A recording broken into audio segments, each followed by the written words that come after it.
and your home for Royals baseball. Fastball hit high in the air, deep left field, way gone into the bleachers. A two-run homer for Bobby Witt Jr. Watch The Drive by subscribing on our YouTube channel or listen on demand with the Odyssey app or wherever you get your podcasts. This show is always going to stand on principles. Dippin' Dots are incredible. Red Lobster is the best restaurant that America has to offer, and baked beans are trash. You're listening to Kansas City's FM sports station, 96.5 The Fan. Here's C-Dot.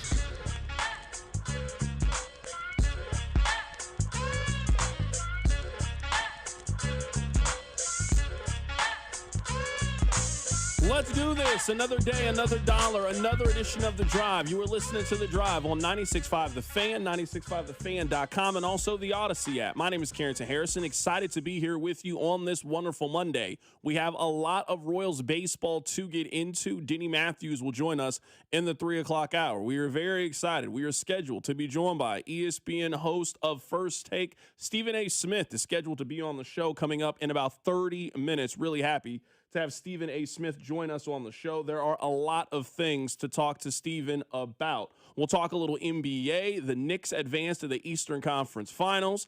It would appear that the Thunder are about to do so as well. We are tied up at 2 games apiece between Minnesota and the San Antonio Spurs. Should Victor Wembanyama have been suspended for the elbow that he threw yesterday? There is a lot happening right now in the world of sports. We are going to begin today's show talking about the Kansas City Royals, and you know that can only mean one thing. But before we do that, I need you guys to do me a couple of favors. Number one, I need you listening to The Drive each day at 2 o'clock right here on 96.5 The Fan. Number 2, I need you to tell one friend to check out the show. And number 3, most importantly, I need you to remember that the open of the show each day is brought to you by our dear friends over at The Other Place. Today is a Burger and Brew Monday over at The Other Place. So go get a half-pound specialty burger, fries, $8.49. If you're also thirsty, you can get a $3.50 domestic pint. Go stop by and see our friends over at The Other Place. So we are over 40 games into the season with the Kansas City Royals. And I wrote down the 4 things that I have taken away from the early portion of the season with the Kansas City Royals. Now, I don't want to start negative, but I do think we have to start negative, so to speak. Is anybody worried about Salvador Perez? Because I find myself a little worried about the captain. Did you guys know that Salvi's birthday was this weekend? Salvi didn't play on his birthday. That struck me as a bit odd. You know that Mother's Day was this weekend. Salvador Perez also didn't play on Mother's Day. So he played on the 8th, he played on the 9th, but he didn't play on the 10th or the 11th. Sitting out Salvi's birthday doesn't seem like something he would sign up for. Him also not participating in Mother's Day also doesn't sound like it. We then had the story earlier in the season about the mental breather where Salvi, somewhat out of character, I thought kind of fired a little bit at the Royals manager that he doesn't need a mental breather. The numbers would suggest, Salvi, maybe you do.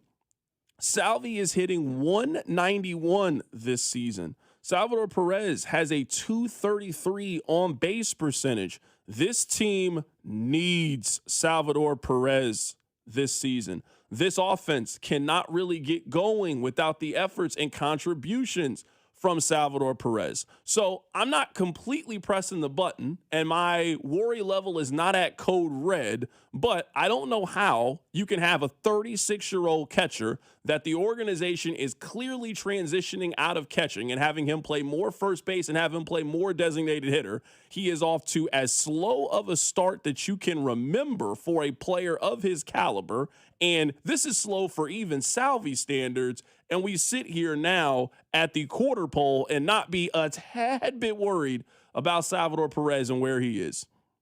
So I expect an update at some point. Is Salvi healthy? Is Salvi 100%? Is there something mental that's going on? Is this age? Is this deterioration? Whatever it is, Salvi has a negative WAR. Now, I'm not the biggest WAR person, but WAR, you are normally not playing well if your WAR is a negative. Like, quarterback rating is not the end-all, be-all. It's not the greatest indication of who's the best quarterback in the league and who's not. But I know one thing. If your quarterback rating is in the 70s, you ain't really balling out right now. If your WAR is in the minus the way that it is right now with Salvador Perez, you have not been a positive so far this season. Let's see if Salvi can turn his year around. Let's also keep the conversation. I don't want to use the term negative, but these are things that I am worried about as we are at the quarter pole with the Kansas City Royals. It is Cole Ragans. Now, we've gone over these numbers, but since Cole Ragans made the All-Star game back in 2024, where he was absolutely fantastic, he made 32 starts, he had a 3.14 ERA, and pitched 186 innings. Cole Ragans is one of the best left-handed pitchers in baseball a couple of years ago. Fast forward to where we are now. In 2025 and 2026, he has made 21 starts. He has an ERA of 4.73 and has pitched just 97 innings. He has been bad for the most part over the last year and a half or so. This is a Royals team that is based very much on its starting pitching and being able to just beat you with a bevy of arms, with a plethora of arms. Cole Ragans is one of those individuals. When he is on, he is still one of the best pitchers in the American League, one of the best pitchers in the game.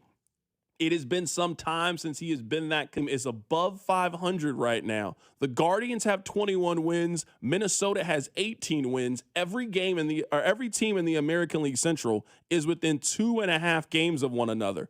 This division is not strong enough where I believe that one of these teams are going to run free from everybody else. I think if you were handicapping it right now, I think 85 games is going to win the American League Central. 85 is not going to be enough to win the American League East. I don't think that 85 is going to be enough to win the American League West. It will likely be enough to win the American League Central. With that said, the Royals got a shot. The Royals are one game out of the division. Right now, the Royals are a half game out of the wild card. Now, granted, a bunch of teams are all jumbled up in a mix right now, but there should not be a team that runs away with this division where we are not having Royals conversations in August and September. They'll be in it.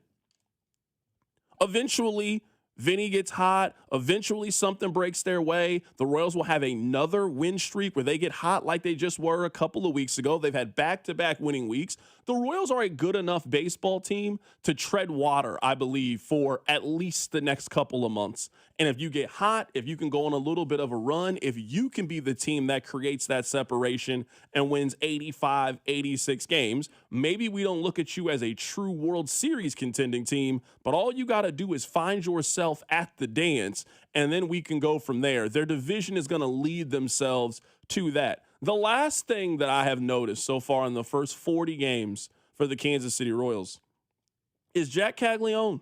Jack Kagleon got off to as rough of a start that I think you can for a prospect of his caliber.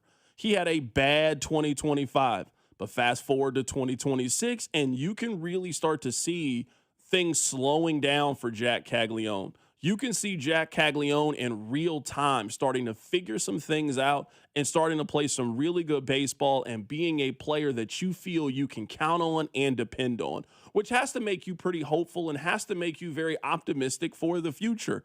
Jack looks like the part now. He felt overwhelmed at times last season. I don't get that feeling this year. He's part of the solution with the Kansas City Royals. He is a guy that you were counting on being able to pencil in the 5 spot or being able to pencil in on the 6 spot for the next 5 to 6 years and continue to feel really, really good about it. So the Royals have had a very up and down first 40 games or so of the Major League Baseball season. They still find themselves under 500. We'll see what happens with Salvador Perez as we are now past the quarter pole. We'll see how quickly the Royals can potentially get back Cole Ragans. Their division is going to lead to them being in it for the duration because no team is good enough to create that separation. And I think you got to feel really, really good about Jack Kagleon and what we've seen so far in the first 40 games of the season. We are sung by Stephen A. Smith of ESPN and First Take coming up in about 20 minutes. Keep it right here. So drive. The Drive with Carrington Harrison on Kansas City's only FM sports station, 96.5, The Fan. This is your home for Kansas City sports. 96.5 The Fan, KFNC FM and AM, HD1 and HD2 Kansas City, an Odyssey sports station. Download to see if you qualify. Not all customers will qualify. Transfer fees may apply. No Albert subscription required. Albert is not a bank. Albert Instant Loans are issued by FinWise Bank, member FDIC. Not an actual client. Terms apply. Kylie, what's wrong? I just got hit with a car repair bill. I'm behind on rent, and I feel like I can never save any money. Have you tried the Albert app? Albert is your financial assistant, helping you find ways to save and create custom budgets to actually grow your money. Plus, you can get up to $10,000 for big expenses or advance up to $1,000 fast when you need cash right away. Albert can get me up to $10,000? Exactly. Albert spots you in a pinch and helps you grow your money in the long run. I'm downloading Albert right now. Download the Albert app and use promo code COVER to borrow up to $10,000 for whatever you need. The Albert app helps you budget better and save more money so you reach your financial goals faster. Download the Albert app right now and use promo code COVER to borrow up to $10,000. Use code COVER to borrow up to $10,000. This summer, Casey's has 89-cent medium fountain and new Frostbite by Casey's drinks. But if you don't have 89 cents, you could check your center console, dig between your couch cushions, ask Grandma for $1, or just use your credit card. 89-cent medium Frostbite by Casey's or fountain drinks at Casey's all summer long. Restrictions may apply. See store for details. You know that weird smell your AC makes when you turn it on? Ooh, you really shouldn't. Luckily, you can just take it to Telly. Schedule your service at tellytire.com. At Liberty Mutual, we love helping people with things like customizing car insurance, just like how we customize a song for you. Catered country tune. Liberty Mutual, saving you bucks by protecting your truck. 'Cause Birdie told me to only pay for what I need. Thank you, Limu. I'll always trust in Limu with Liberty, Liberty, Liberty, Liberty. It is out of here. Man, if your stream isn't as strong as it used to be, or you're taking more breaks to the bathroom than the seventh inning stretch of a televised baseball game, We'll be back after this. it's time to get checked. An enlarged prostate or BPH could be the cause, and Kansas City Urology Care is here to help. Fast answers, trusted care. Don't wait. Come see Kansas City's largest, most experienced, and most advanced urology team. Visit kcuc.com today. At KCUC, you see the best in KC. Harris Kansas City is giving away $150,000 in prizes this mid-year's Eve. Saturday, June 6th. One lucky guest will walk away with $50,000 in cold hard cash at midnight. And leading up to the big finale, we are calling names to win $2,500 in free play every 15 minutes. The best part? You can earn entries all throughout May and June. Don't miss the hottest celebration of the summer, only at Harris, Kansas City. 21 or older to gamble. Know when to stop before you start. Gambling problem? Call 1-800-GAMBLER. The wild weather this spring has brought hail to New Century Chrysler, Dodge, Jeep, and Ram in Paola. What that means is they've got plenty of new and used cars and trucks with light cosmetic hail damage. New Century is having a hail of a sale to clear them all out. You can save as much as $15,000 and still receive all the factory incentives. The hail of a sale will not last long at New Century Chrysler, Dodge, Jeep, and Ram. Remember, you always pay less in Paola. See dealer for details. Did you hear? Allstate car insurance now costs even less. So when you bundle with home, you can save even more. Check Allstate first to bundle and save with a new lower auto rate. You're in good hands with Allstate. Not available in every state. Only applicable for new auto insurance business. Rates will vary by several factors, including how you purchase the policy. Potential savings may vary. Allstate North American Insurance Company and Affiliates, Northbrook, Illinois. This is the story of the one. As a procurement manager for a hospital system, she keeps every facility in her network stocked and ready. That's why she counts on Grainger to be her single source for thousands of products, from disinfectants to lighting, air filters, and more. And with fast, dependable delivery, Grainger helps her keep every facility stocked, safe, and running smoothly. Call 1-800-GRAINGER, click Grainger.com, or just stop by. Grainger, for the ones who get it done. What's up? It's Draymond Green. I'm back for my 14th NBA season, and my podcast, The Draymond Green Show, is back too. This season, I'm breaking down games, reacting to the biggest NBA stories, and sitting down with teammates, rivals, and culture shapers. And trust me, I'm not holding back, on the court or on the mic. 2 new episodes every week, new segments, big conversations, real basketball talk for the real hoop heads. Listen to and follow The Draymond Green Show wherever you get your podcasts. We're back, we're better, let's get it. You're listening to 96.5 The Fan from the DM Injury Law Studios. Mike's got this. Car, truck, or motorcycle wreck? Remember, Mike's got this. 816-888-7500. Mike's got this. This is your home for Kansas City sports. 96.5 The Fan. Updating you on what we have planned on the show. Stephen A. Smith is scheduled to join the show coming up in about 10 minutes. Stephen A. Smith will be on the show at 2:30. Denny Matthews will be on the show in the 3 o'clock hour. Those are maybe the 2 most polar opposite guests that we have ever had scheduled on the show, Rob. I don't know if there has ever been a day, and we've had some big guest days on the show. We kind of pride ourselves every once in a while in being able to pull the big driver out of the bag. I don't know if we've ever had a show where you could say that these 2 broadcasters are on polar opposite end, Robs, quite like Stephen A. Smith and Denny Matthews. I mean, they are very, very different individuals, but one's a Hall of Famer, and I'm betting Stephen A. Smith's in a Hall of Fame somewhere. So you know what? Hall of Famers, they share that in common, both Denny Matthews and Stephen A. Smith. Someone who has a chance one day to join the Hall of Fame, Bobby Witt Jr. This weekend, he was moving. Ball 1 strike to Witt. Next pitch.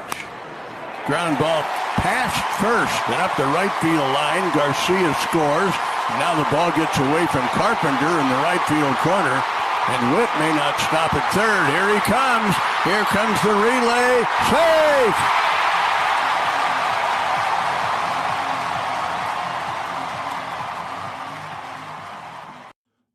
Sometimes I don't really have a lot to say about things other than, man, that was cool. Watching Bobby Witt Jr. fly around those base paths was just incredible to watch. I don't know if there's many players in a Royals uniform that have ever been able to do what we just saw him do this weekend. I don't know if there's many players currently in Major League Baseball that have the ability to do what we saw Bobby do. I mean, to run around the bases in, 14 seconds is what we ended up getting. I mean, just one of those things that you're sitting there just like, oh my goodness, I can't believe this happened. One of the reasons why we love sports, like competition is obviously a major part of it, but it's also to watch people do really incredible athletic things that we know we can't do.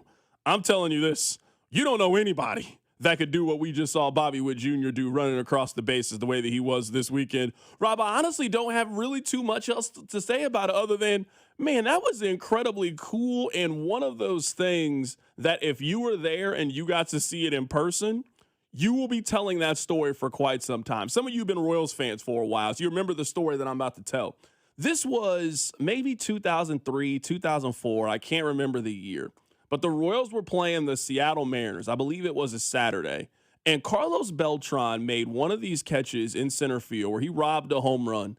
And I'm telling you, at that moment, I was mesmerized as a child. I'm thinking, how do you do something like this? Like, he had a way of making baseball just seem so effortless and that he was just better at it than everybody else, that it came very easy to him. He's a Hall of Famer. That's what the greats have the ability to do. That Bobby Witt Jr. inside the park home run from this weekend, that's going to be that moment for somebody. That's one of the most athletic things I've ever seen a baseball player do. That's what it looked like to me on the television. I remember I was out doing some stuff, and I didn't be able to see it live. But I saw the clip come across social media, and it like blew my mind when I watched the play that even when the right fielder misplays it, I still think to myself, he's going to score on this play? This is inside the park home run? And, I mean, it's not like there's a play at the plate. Like, the ball bounces to the catcher, and he's sliding through home. It's not like bang, bang, let's see. 14 seconds to go, 360 feet is absolutely nuts. It is not – you mentioned the Carlos Beltran play. It's someone that's 12, 11, 13 years old. You can be 40 years old and you still haven't seen much more athletic plays at Kauffman Stadium than that one. Is that their Mindy Lopez moment? Because people you and I wax poetically about Mindy Lopez opening day, walk-off home run, but it was a regular season home run in a season when they lost 100 games. If you were at that game Saturday night, that might have been this generation's, maybe Mindy Lopez an unfair moment because Mindy Lopez is a ho-hum player, but that has to be that level of regular season excitement, right? I don't know if that's the play that I was thinking of. You know the play that actually I thought of, and I understand the differences because it's a defensive play and not an offensive play. I think that's the Jim Edmonds catch.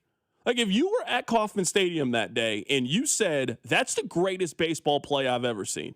Now, I'm not saying it's the greatest baseball play of all time, but I'm like, with your own eyes physically being there when Jim Edmonds back in the 90s made that catch at Kauffman Stadium, if you said that's the greatest baseball play I've ever seen, I wouldn't be mad at you. If you said that about Bobby Witt Jr. and just watching it, and I mean, that's a double for most players, maybe a triple from some guys. There are not a lot of guys that hit a home run in that scenario. And then when you start to get all the data points and you start to see it, he rounded the bases in 14 seconds. He never broke stride, just full speed ago. That's why we watch sports, to see people do amazing athletic feats that we couldn't accomplish. It really is truly a sensational moment. I just reading about it, you know how like there's all these StatCast and launching all these stats. My favorite is if you go look up the box score, because it'll say like home run, Bobby Witt, 480 feet. Like they mark the distances. It's Bobby Witt home run, 17 feet. The boss spec points out it had a negative launch angle and it's a home run. Now, do I think it should be an error? Yes. They should have counted that as an error. Here you go, hating. But you know what? I'll let that hate fly to the side because it is truly incredible. The game was over, by the way, in that moment. The Tigers were done. They were cooked in that game because Bobby Witt Jr. made an amazing play. This 17-foot home run is nuts. Coming up in less than 10 minutes, we are going to be joined by ESPN's Stephen A. Smith, is scheduled to be on the show here coming up in just a little bit. You know what? Why don't we pay a little homage to Stephen A. Smith? You guys know Stephen A. Smith, big Knicks fan, and boy, did they put hands and feet all over Philadelphia. Rob, today, to celebrate Stephen A. Smith being on the show, we're going to hear from Philly fans as their team got swept this weekend. This audio is courtesy of ABC 6 in Philly.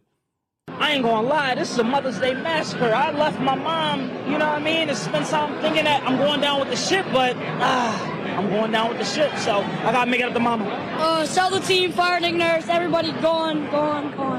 Like Kyle Lowry, coach. We're getting clowned. Yeah, I got nothing. I think it was game 6 a few years ago when the Knicks beat us here and we walked out and they were chanting like this. It's worse this year. They gotta play better defense. And I love Joel and I hope he stays. I love the whole team. They did amazing, but it's just heartbreaking. It really is. It's a wrap. I honestly could play audio all day of Philadelphia fans as they got swept and eliminated from the postseason. They just rolled over and played dead. I don't know if there can be a worse feeling as a sports fan than what happened to Philadelphia this week. The people from New York who already have to think they're better than you. Like, I don't know a lot of the ins and outs of the rivalry, but I find it hard to believe the people from New York don't feel like they're better than people from Philadelphia. Like, we live in the bigger city. I'm just going to guess that's the relationship. The Knicks fans come on the train and then ride back home after a 30-point ass whooping they handed out on you. Ended your season, swept you. They're doing Knicks chants. The crowd is 70%, 75% Knicks. The team did everything in their power to try to keep the tickets in-house. It didn't matter. They did not keep the Knicks fans away. And you didn't even see a tightly contested game. I mean, they played 2 games this weekend in your building, blew you out both times. It has to just be a terrible feeling for the 76ers as their season has come to a close. We're going to step aside here. Coming up on the other side, we are expected to be joined by First Take Stephen A. Smith calling into the show. We'll do that next. Keep it right here. It's The Drive on 96.5 The Fan.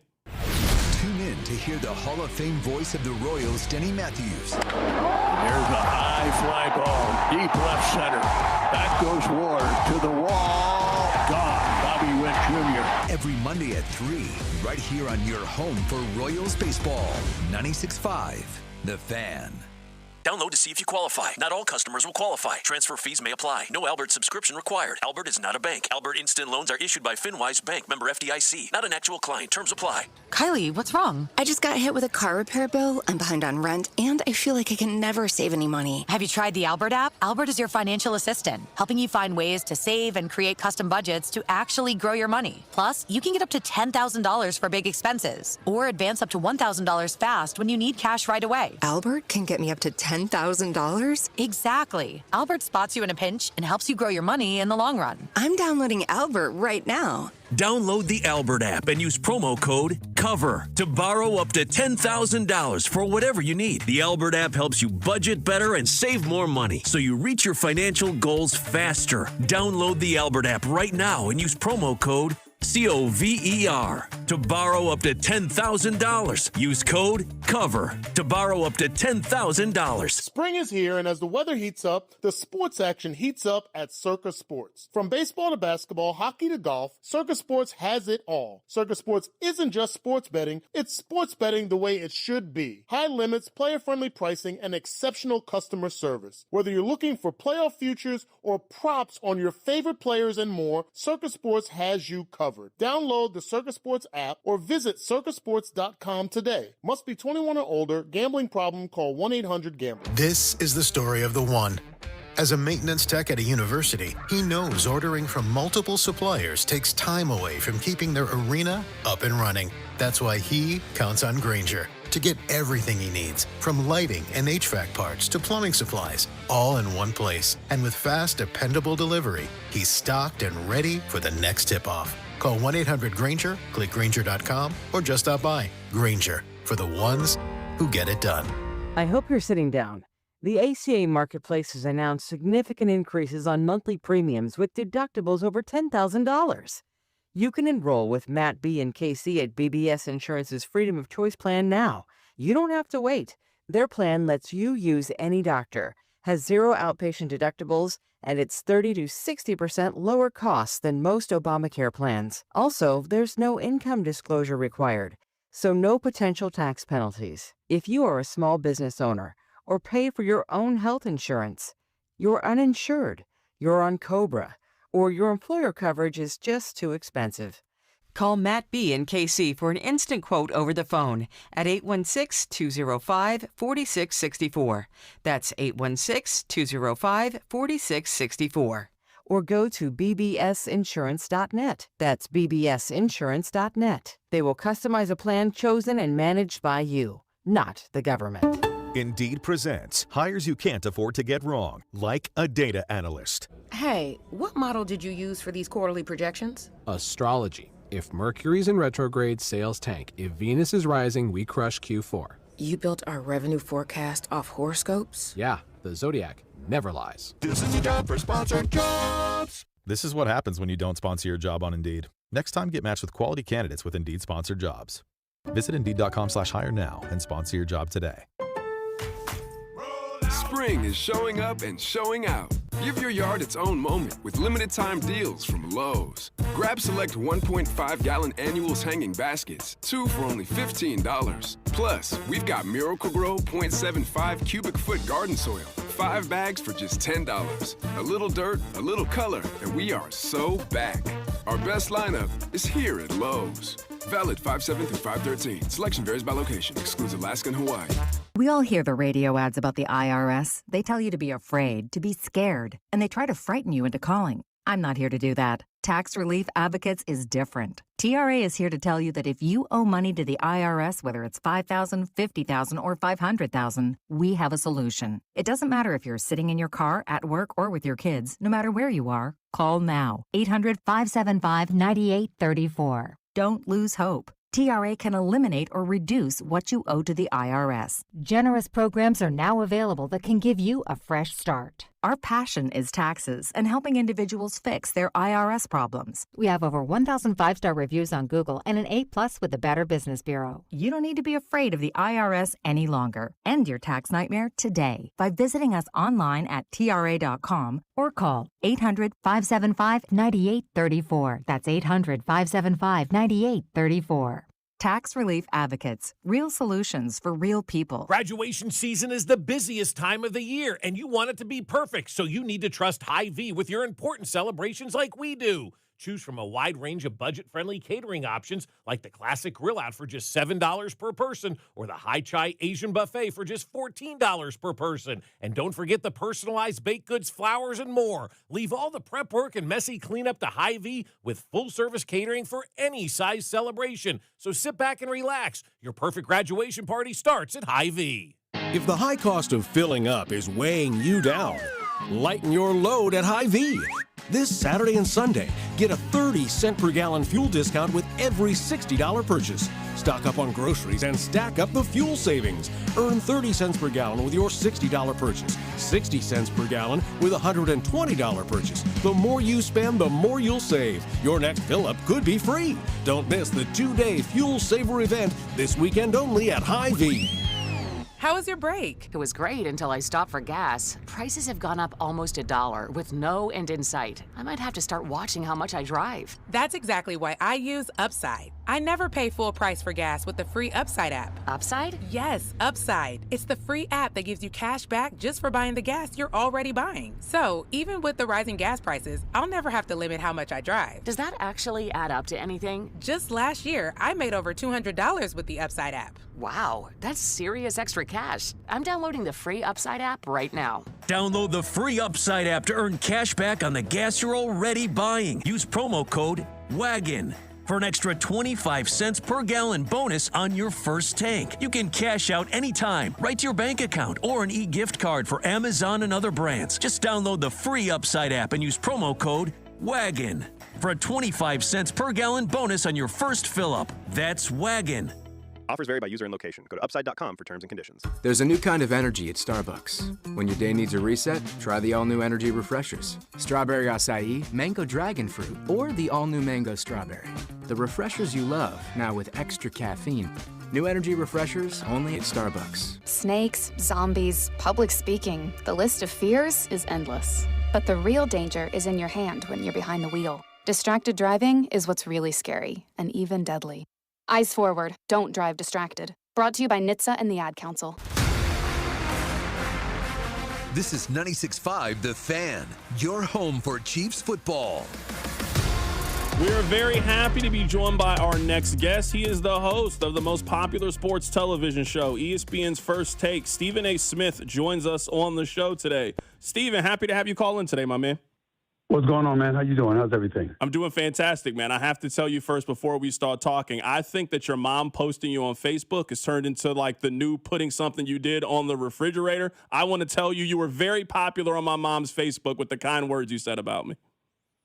No problem, man. My pleasure, man. You've been doing a great job, and I appreciate you always looking out for me and watching my back. Thank you so much. Absolutely, man. A lot to get into, a lot to get your take on. Let's start with the NBA. Let's start with Victor Wembanyama. We all saw the play yesterday. Do you agree with him not being suspended for Game 5?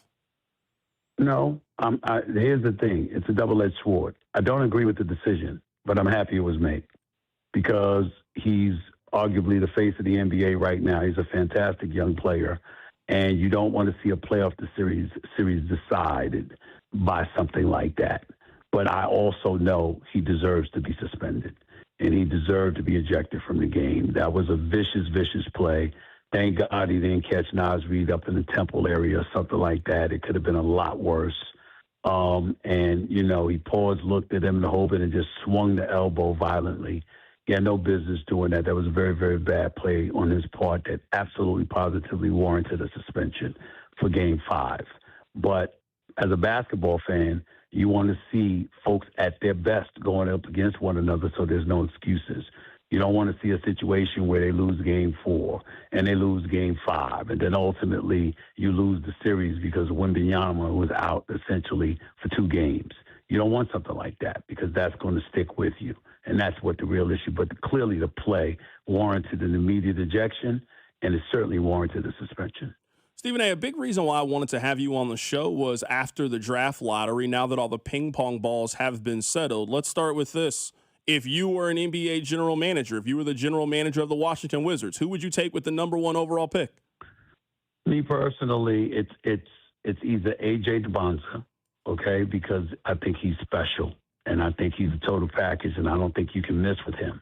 But the way that everybody raves about Darius Acuff or Darren Peterson, it would be one of those two of electrifying guard because it is a guard-oriented game. And if you're the one with the ball in your hands, you have an opportunity to put on a show. I am not high on Peterson from the standpoint of his durability and his availability. I'm not going to say his character. I don't know him, and I don't want to speak negatively of him.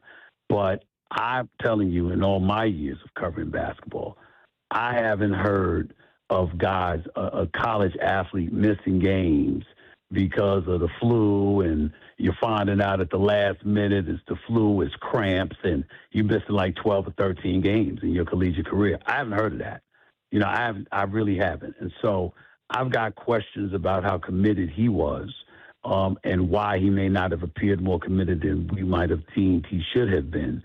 But my attitude is if you can miss damn near half of the college basketball season, how can I depend on you to be available for a full NBA season of 18 games, especially in the age where we're talking about load management and tanking every chance we get?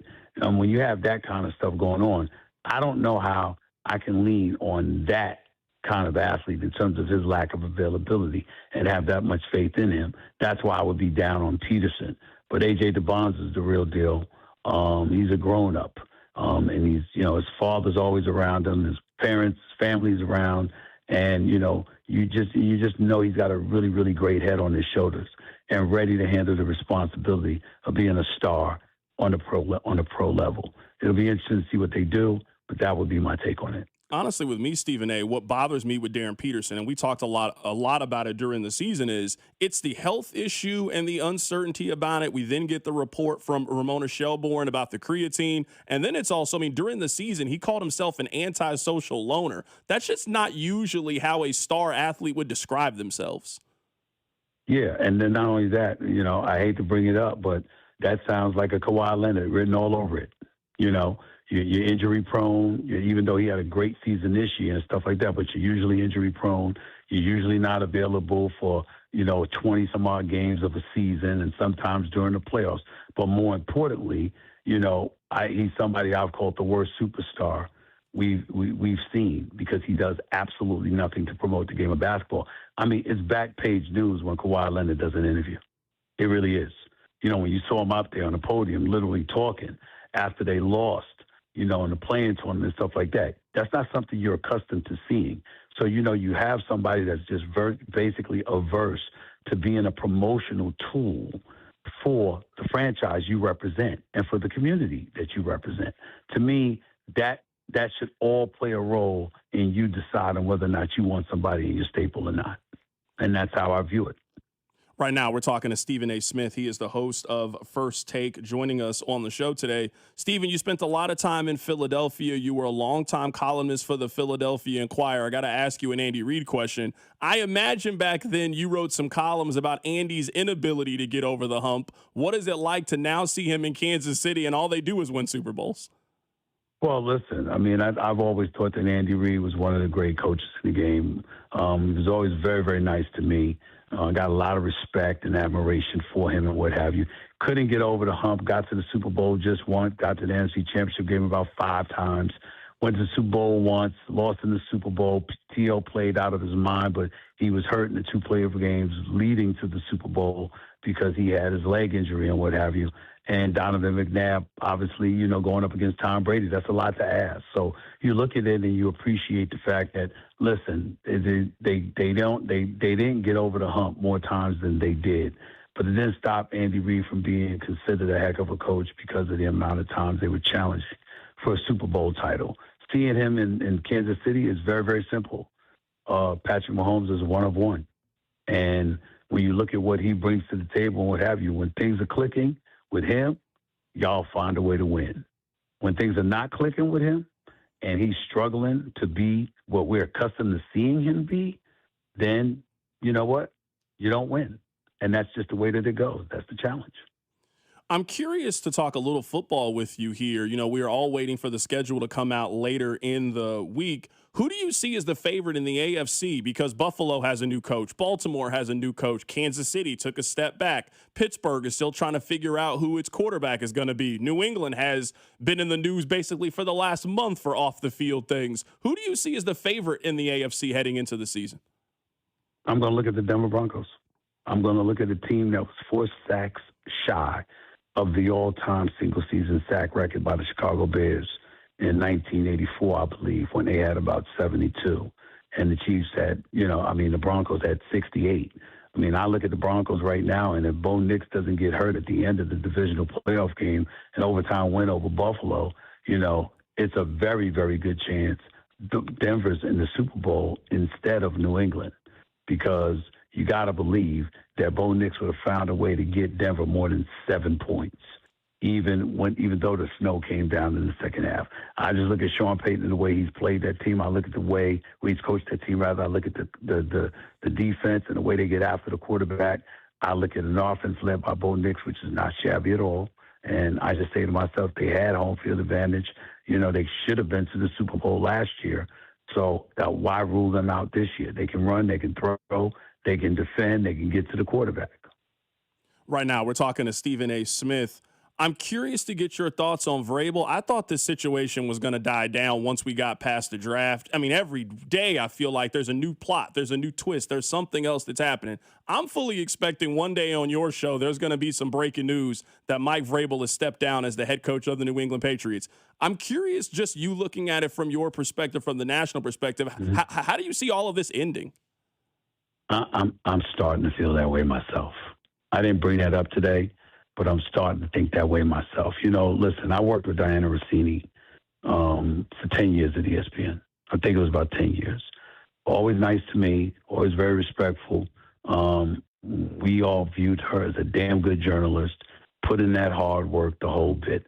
Obviously, these are some very unfortunate times for her, and so it is what it is. What can you say? With Vrabel, he didn't have the onus, the responsibility on his shoulders to make sure there was no quote-unquote conflict of interest. He wasn't a reporter covering his team. I got that part. But the more you hear about first him talking to his family, taking time away, going to therapy and stuff like that, and I think Jim Rome pointed it out on his radio show, the story's not going to go away. And I think the comment that Vrabel initially said, where this was laughable and this didn't deserve to be addressed, that was his initial immediate response. It's really, really coming back to haunt him because clearly he was lying. And so now that we know that, people are not letting up, and this story is not really going anywhere. It's not going away. And because it's not going away, I think it's entirely possible that the Crafts may say, we need to step away. We really, really, really do. And I think that's what you're looking at with Mike Vrabel. I think that inevitably I'm not saying it's definitively going to happen, Carrington, but it's getting to that point. Right now, we're talking to Stephen A. Smith for a couple of more minutes here. Stephen, let me ask you some questions about you. Let's start with this. Grew up a Knicks fan. You grew up in New York. You obviously grew up in the shadow of the 90s Knicks. What is it like to be in the middle and covering this golden era for the Knicks right now that it really feels like this is their time to make a run? Well, listen, I think it is. But here's the reason I feel this way. I didn't feel this way weeks ago. I was very disgusted with how they looked. I was very disgusted with how Mikal Bridges looked. You give up 4 unprotected first-round picks and 2 pick swaps for a dude that ain't even an all-star. Oh, I was just hot. And then, obviously they were down 2-1 to Atlanta. And since then, they've been playing lights out. They shoot like 55% from the field. They're averaging about 126 points. They've beaten opponents, by 25. It's like 22 rather a game and stuff like that. It's like, wow, they are really, really clicking. But what you have to pay attention with the New York Knicks is they took Karl Anthony Towns and put him at point center and letting him run the offense. from outside during, it's like you're just looking at these guys and they're shooting the basketball so well is what I'm trying to say. The way they were 28th last year in threes. This year they're 12th. And if that Knicks team shows up and they're able to hit perimeter shots with that degree of efficiency, Carrington, they could beat anybody. They can beat anybody.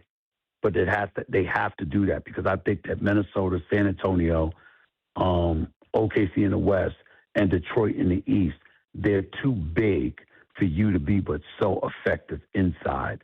You're going to have success from the perimeter in order to beat them. I'm sure you've heard this, Stephen A., that you can't coach chemistry. You either have it or you don't. There's just something that it works with you and Skip. It's just magical when you guys are on TV going back and forth. You guys had your reunion last Friday. It's been some time since you guys have done a show together. How was that experience? How was it having Skip back for a day? It was good. It was good, man. It meant a lot to him, because it's something that he's wanted to happen for years. And, I went to the bosses and I told him I want to do it. Let's bring him back. We just want to have our day. And the bosses, Jimmy Pitaro and Burke Magnus, gave the okay, because they know how tight Skip and I are, and they go, we go way back. And that was the first time that we were on the air together in 10 years. So it was a really, really good feeling. And it was just good. His wife was in attendance, who I know very well, and stuff like that. And it was just good to see how good they felt about him being back on. It really meant a lot to him, and I appreciate that. I got two final questions for you, Stephen A. We appreciate your time. The first one is, I was at WrestleMania. I took one of my close cousins, and we went, and they showed you on the screen, and you were not super popular. What is it like to be a hero to so many people, where you are obviously very beloved, but you were also a villain to so many people as well? What is it like to cause that kind of polarization, those kind of feelings among sports fans? Man, I love it. Doesn't bother me one bit.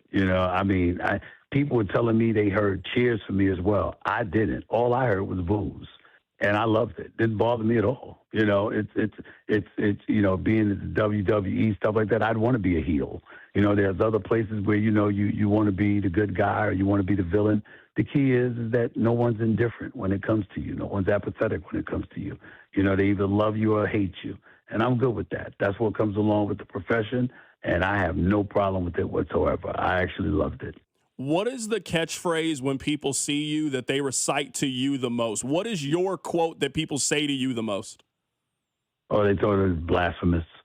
It's blasphemous. It's blasphemous. They always yell blasphemous at me because, I'll say that from time to time and all of that stuff. That's all they do. But it's all in fun. It's all in fun. And, that's the most important thing for everybody to understand, especially with the world that we're living in and all the problems that we have. When it comes to sports, you want to keep it as fun as you possibly can and just talk about the issues that are pertinent, that really, really matter, but also making sure you're willing to talk to anybody because everybody's got something to say when it comes to sports, and that's okay. I'll get you out of here with this last thing. We had an office pool on if you have ever been to Kansas City or not. You had to vote yes or no. It was $5 to get in. I put $5 that you have been to Kansas City at some point in your life. Have you ever been here before? Yes, I have. I had a dear friend that lived there for a few years. She actually loved the city to death, and she asked me to come visit her, and I came to visit her, and she lived right in Kansas City. It was really nice. I had a really nice time. What barbecue did you have while you were here? It wasn't barbecue. I just went out. I didn't eat any barbecue. I ate the stuff that I usually eat, like my steak, my chicken, and stuff like that, but I didn't have any barbecue. That is Stephen A. Smith of First Take joining us on the show today. Stephen, I always enjoy you. Doesn't matter if it's on General Hospital. Doesn't matter if you're an agent on Law & Order. On First Take, always happy to see you on the television. Really thankful that you came on the show today. Really appreciate your time. No problem, man. My pleasure. You take it easy. Absolutely. That is Stephen A. Smith of First Take joining us on the show today. Rob, look at that. I told you. You doubted if he had been here before, and I told you that Stephen A. had been here before. You didn't believe me. I want my money. I have doubts about Stephen A.'s friend being a good friend. You're telling me Stephen A. came in town with a friend of his who lives in Kansas City, and that person took them to zero barbecue. Steaks and chicken happened, but zero. No point where they're like, hey, you're in town, you got to do it. He also had no memory of anything happening in the city other than I have a friend here. Yeah, I guess the way that you heard the way he answered it and the way that I heard he answered it sounds very, very different. When you say, oh, I didn't have any barbecue, it doesn't make it sound to me like he was here as a tourist. That's just not how it came off to me in what he said. You heard it like he was going around, going to various restaurants. That's not how I heard the Stephen A. Smith Kansas City pop-up. I'm just saying. If you are here with a friend in whatever capacity, you're telling me that friend didn't at any point be like, all right, I gotta take you to at least one barbecue place in town. Also, he then was like, it was a lovely city. He had no identifying markers of the city other than it's lovely. I think you and I hear his Kansas City appearance very, very differently. Like someone on the text line says, friend sounded like Boo Thang. That's how I heard it. I heard it as Stephen A. Smith came in. He had a little shorty. He had a little young lady. They spent a couple of days here, and when it was over, he went back home. That's how I heard the story. I didn't hear it like he was going around to see the sights. I don't think he went to Union Station. I don't think he went to Gates Barbecue. I think he was in and out. That's how I heard the story. Even if you were here for a, quote, Boo thing, you're not going to eat? You don't have any food? He ate all right. Not barbecue, apparently. No, he didn't. I'm just telling you. That's how I heard it. Text line 913-586-7965. Really cool that Stephen A. Smith called into the show today. Rob, can we call Stephen A. Smith friend of the show, even though he's only been on one time? Can we already push Stephen A. Smith to the top of the line of friend of the show? I mean, he's not the friend of the show in the same way that Denny is or Patrick Mahomes is, but can we call Stephen A. friend of the show? I think he falls into the same category as Pat McAfee. One time, but we will allow friend when you are that level of fame. No, I think it's different because I actually think Stephen A. would come on again. That's true. I think Stephen A. would come again. I don't think he's coming on again anytime soon, but I feel like in like 6-7 months, if I put the call out, I think Stephen A. would come on again. I think there's a higher chance of him than McAfee, but if you're that level of celeb and you're a one-time... McAfee still follows me on Twitter, actually. There you go. I don't know if he would respond, but he still follows me. There you go. What's your favorite Stephen A. Smith quote? Like if you saw Stephen A. Smith and he was like, you had to quote one of the things, what would you say? Because there's so many. Stephen A. Smith's like the Jordan of this thing. Like if I ask you to say one Jordan moment, one Jordan memory, you might say the shot over Elo. You might say the layup against the Lakers. You might say the last shot against the Jazz. You might say the shrug against the Portland Trailblazers. Like there's a lot of different Jordan memories. That's kind of how it is with Stephen A. Smith. You could tell me anything's your favorite Stephen A. Smith. You could say, stay off the weed. That would be a good one. You could say Kwame Brown. That's a good one. Slava Medvedenko, also a good one. Lamar Odom, who was on crack. So many of them. Stephen A. really has about 5 to 10 of these things. If I had to pick one, it'd be Bonafide Scrub. That's a good one. He's a Bonafide Scrub. I do love that one. I do. No disrespect to the man, but he can't play. By the way, the most disrespectful thing you can say, no disrespect. No, you meant it disrespectfully, Stephen A. You do not say that about someone with all respect intended. Text line 913-586-7965. C-Dot, why don't we ever get Nick on anymore? I try to save Nick for when something really, really happens. Like, I don't just try to reach out to Nick for just a random June, it's slow, let me call Nick. Like, I try to save the Nick appearances for when it really matters, AFC Championship game, something big. So, like, right before the World Cup, I'll ask Nick to come on the show. For the start of the football season, like I try to save the Nick Wright appearances for when they really, really matter. They got to be special when Nick comes on the show. You can't just come on whenever. So I try to save them, I try to save them for whenever they happen. All right, coming up in the next hour of the show, I want to say once again, special thanks to Stephen A. Smith for popping on the show. Really appreciate his time. Rob, let's take a little bit of a break away from baseball. We'll get back to baseball coming up in the 3 o'clock hour with Denny Matthews. Let's talk about this Ahmad Hardy story. If you guys missed it, the star running back at the University of Missouri, he was shot at a concert over the weekend. I'll give you my thoughts on it next. Keep it right here. It's The Drive on 96.5 The Fan. You're listening to The Drive with Carrington Harrison the go-to show for dating advice you didn't ask for. If you got to ask your girl to help on the bill on Valentine's Day, you've done something wrong. On your home for Kansas City sports, 96.5, The Fan. When severe weather hits, tune in to 98.1 KMBZ for Operation Stormwatch. Brought to you by Century Roofing. Proudly voted the #1 roofing company in all of Kansas City. CenturyRoofingKC.com. This afternoon, expect sunny skies with a high of 81. Weather brought to you by Duke's Mayo. Welcome to Duke's Mayo Country, where the mayo is so smooth and creamy, it makes every bite better. Duke's Mayo. Look for the yellow lid. Finding great candidates to hire can be like, well, trying to find a needle in a haystack, but not with ZipRecruiter. Its powerful technology actively finds and invites qualified candidates to apply to your job. So while other companies might deliver a lot of hay, ZipRecruiter finds you the needle in the haystack. See why 4 out of 5 employers who post a job on ZipRecruiter get a quality candidate within the first day. Try ZipRecruiter for free at ZipRecruiter.com/team. That's ZipRecruiter.com/team. ZipRecruiter. That wreck really took everything off track. Can't work, can't help with the kids. The bills are stacking up. Then stop waiting. Call the Car Crash Kings, SWL Injury Law. Car crashes, that's what they do. Yeah? Yeah, they go to work so you can get your life back and get paid what you're owed. Don't get pushed around. Visit us at SWL Injury Law today for your free consultation. We're the Car Crash Kings. It's what we do. Visit SWLinjurylaw.com. The choice of a lawyer is an important decision and should not be based solely upon advertisements. Pump up the volume. Business moves fast. Orders roll in, deadlines close in. When you ship with USPS Ground Advantage, you can keep up with confidence. Every package stays in our secure network from dock to door. And with nationwide reach, dependable tracking, and upfront affordable pricing, you get built-in peace of mind. You run the business. We run the routes. Visit USPS.com/Ground Advantage to learn more. New treatments for joint pain are here. By now, you've heard about regenerative medicine. If you're wondering if you're a good candidate, answer these questions. First, does chronic pain in your knees, hips, shoulders, or other joints keep you from doing the things you enjoy? Golfing, jogging, time with the family. Does it hurt doing the things you need to do, like getting out of bed, sleeping, working, and walking? And finally, do you want to avoid surgery and all of the pain, long recovery, and uncertainty that comes with it? If you answered yes to any of those, you need to call QC Kinetics now. Learn about exciting advancements in regenerative treatments that can give you long-lasting pain relief with no drugs, no surgery, and no downtime. Get your free consultation today.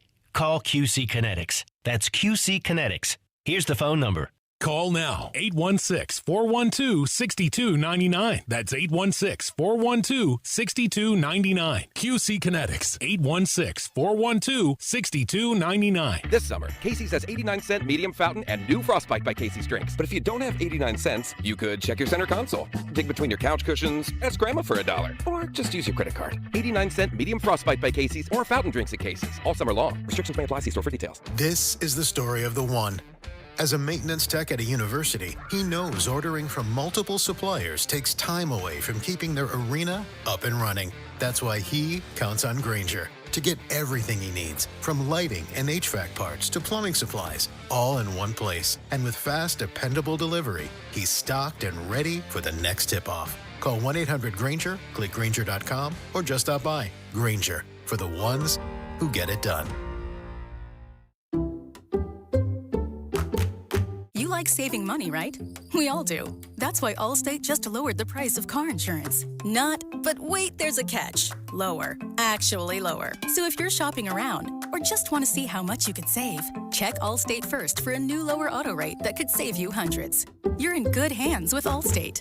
Not available in every state. Only applicable for new auto insurance business. Rates will vary by several factors, including how you purchase the policy. Potential savings vary. Allstate North American Insurance Company and Affiliates, Northbrook, Illinois.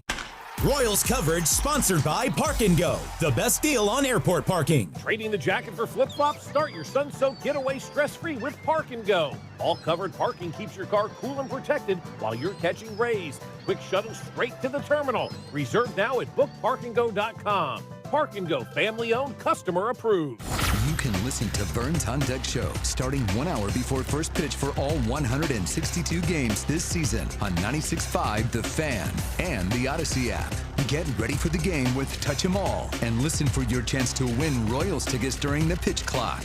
We are in your car, we are on your phone, and we are free for every Royals game this season. Tune in to Burns on Deck Show 1 hour before first pitch, right here on your home for Royals baseball. 96.5 The Fan.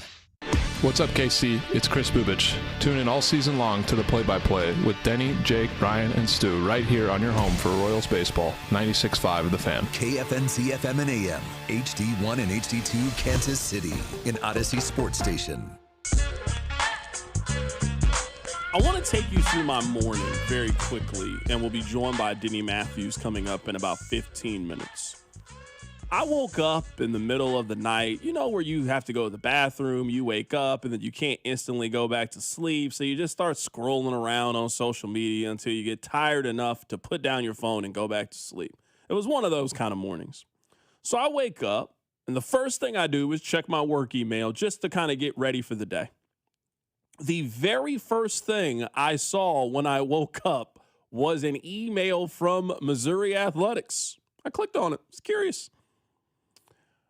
Missouri running back Ahmad Hardy, who is one of the 10 best college football players next year, sustained a gunshot wound at a concert early Saturday morning. He was back home in Mississippi. He underwent surgery. He is currently in stable position. They then released a statement. Now, this is not me just saying that he is one of the best players. Last year in the SEC, he led the SEC in rushing with 1,600 yards and had 16 touchdowns last year and is back at the University of Missouri. He is absolutely on the Heisman short list. He's one of the best players in college football. Now, details for this are very, very scarce, and I imagine we will find out more details as we learn more about this story. I'm just guessing. But Rob, these are my early readings on this story. Was he the target in this shooting, or was he an innocent bystander in the shooting? Because there's a lot of things that could happen in this scenario. Did he have beef with somebody? They crossed paths and they took a gun out and shot him? Was he wearing an expensive watch? You got the NIL deal, so you're making a little bit of money. You got a little bit of jewelry on. People saw you, wanted your belongings, and next thing you know, they shot you. Were you just the innocent bystander where you're outside the parking lot, whatever it may be, everybody's just kind of hanging out, everybody's just talking. Next thing you know, some shots ring out, and all of a sudden you get hit? Now, maybe none of that matters when it comes to Ahmad Hardy. The only thing that matters is his safety. He sounds like he is in stable condition. He had surgery earlier today. He was shot in the leg, and we'll see if he can play football again. But there's a lot of questions that I have about this story with Ahmad Hardy that we just don't really have any details. Like, we don't know exactly where the concert was. We don't know who he was going to see in concert. We don't know if anybody else was shot. All we know as of right now was this statement that Ahmad Hardy was shot, and a statement from the team. He is deeply loved by his teammates, coaches, friends, and family. This is what Missouri posted. We will continue to stand by him and his family during this difficult time, offering our love, prayers, strength, and support. A timeline for his return to football activities is unknown at this time, and they will provide more information on his status when it becomes available. I'm guessing we won't have an update, at least on the physical part of it, for quite some time. The MUKU game is exactly 4 months from now. They play on September 11th. It's a Friday game. Now, their first game, like most teams, they're playing a Rudy Poo cupcake kind of team. You obviously don't need Ahmad Hardy for that game. But going on the road against your rival, I would certainly like it if Ahmad Hardy was on the field. That seems to be, at least me, very early on in the process. I would have to guess that is a target date of when Missouri would like to have him come back and recovered. But obviously, we don't really have a whole lot of details on this. I only bring this up because it's the only comparison I have. Do you remember how long it took Brian Robinson to recover after he was shot?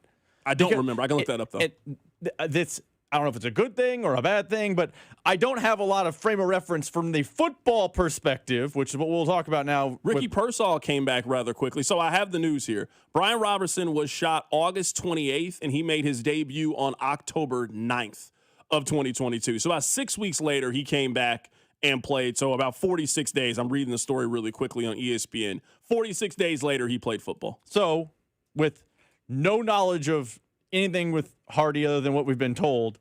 I would presume Ahmad Hardy is going to be ready to go for the football season. I would presume if that's when Brian Robinson, Ricky Pearsall timeline-wise return, that I would think he'll be ready to play football. But it's a scary situation whenever you just kind of get a news alert. I was similar to you. I was just kind of scrolling social media, and all of a sudden Pete Thamel, Mizzou, all the college football writers were saying Ahmad Hardy got shot over the weekend at a concert. It's a news story you didn't expect to see this morning, and I hope he comes back healthy and all those things. This is not like an ankle injury. I mean, it was shot in Mississippi. Yeah, obviously, man. Thoughts and prayers to Ahmad Hardy. Hopefully a speedy recovery for him. Certainly hopeful that he can get back on the field. It is one of those things where some seasons I feel like there's a debate potentially on who the best local college football player is between the three schools. There is really not a debate this year. The best player locally out of the three schools is Ahmad Hardy. I don't think he'll win the Heisman Trophy. It's much more of a quarterback award. I just would be surprised if he's the best player in college football. But we're talking about a guy who could very easily be a first-round pick in the NFL draft in 2027. You know who I think he could be, Rob? I think he could be a Marion Hampton. I think that's a realistic possibility for him. I think Ahmad Hardy could be like the 19th overall pick in the NFL draft in 2027 if he can replicate what he just did last season at Mizzou. It is usually me and you have arguments and debates, and we get K-State fans to hate us about who's the best college football player locally. That's a July staple of this show. No point to do that topic. It is obviously Ahmad Hardy. The question is who's the second best, because is the answer Avery Johnson? I legitimately don't know, but Ahmad Hardy, I wouldn't think he wins the Heisman because also Missouri's schedule is much more difficult this year than last year, and they have much more questions at quarterback than they've had in the past, but he is undoubtedly... It might honestly be both Missouri running backs. It might be Jamal Roberts. I actually think it is Jamal Roberts. Like, it's one of those, or I guess the edge rusher Wilson, he transferred out. He would have been the answer. But yeah, it's Ahmad Hardy had a chance to do something really special this year. Still does have a chance, but I don't know if he's going to win the Heisman. So we didn't really get a chance to talk a lot of Royals in the 2 o'clock hour. Kind of had to move some things around for Stephen A. Smith. If you missed it, be sure to check out the podcast page. So, Rob, we got a little bit of time here before Denny Matthews calls in. Let's talk about Salvador Perez. Am I the only one that think it's a little bit odd that Salvi didn't play at all this weekend? I mean, he had been playing. Now, he had played every game this month leading into these last 2 days. He didn't play on the 10th, which was his birthday. He also didn't play on Mother's Day. So we'll see tomorrow if Salvador Perez is back on the lineup. We'll see if it's an injury concern, any of those things. But, I'm not here to be negative about Salvador Perez. He's a Mount Rushmore kind of figure in the Royals organization. But I don't know how you couldn't be a little bit worried and concerned about Salvi's start to a season. It's been very disjointed. I'm kind of used to Salvi being red hot for the first 70, 80 games and then cooling off a little bit more in the second half as his body is starting to wear down. We're talking about this has been a prolonged slump for Salvador Perez. We're talking a quarter of the season, and he's hitting 190. He's already had a slight issue with the manager. I'm worried about Salvador Perez. It is one thing to start the season slow. That happens. It's life. Vinny Pasquantino is a historically slow starter. We saw it this year against the Royals. It's another thing to be one of the 10 worst players when it comes to WAR in Major League Baseball, which is what Salvador Perez is. He is a negative WAR player. And again, WAR is not the end-all be-all. That's not the perfect stat. It's, if you're listening and you don't like WAR, that's fine. It is what it is. Wins above replacement. But he is hurting the team when he is in the lineup. And it's not just that he's in the lineup. He's batting in the 4 spot when he's in the lineup. And it's not good. I'm not panicked yet, but I am starting to inch toward worried because we're a quarter of the way through the season and Salvador Perez is overtly bad and hurting the team. And Q needs to have serious conversation about moving him down and try to get him back to at least a net neutral player before he goes back to the 4 spot. But it is a problem right now for Salvador Perez. Yeah, no, it absolutely is. Somebody said, C-Dot, when was the last time you worked on your birthday? Last year? I'm not really a big birthday individual. He didn't work on his birthday or on Mother's Day. It's a little surprising to me that Salvi didn't play this weekend. A little surprising to me. Especially when, again, he had played every game in the month leading into it. Maybe you give him one of the 2 days off.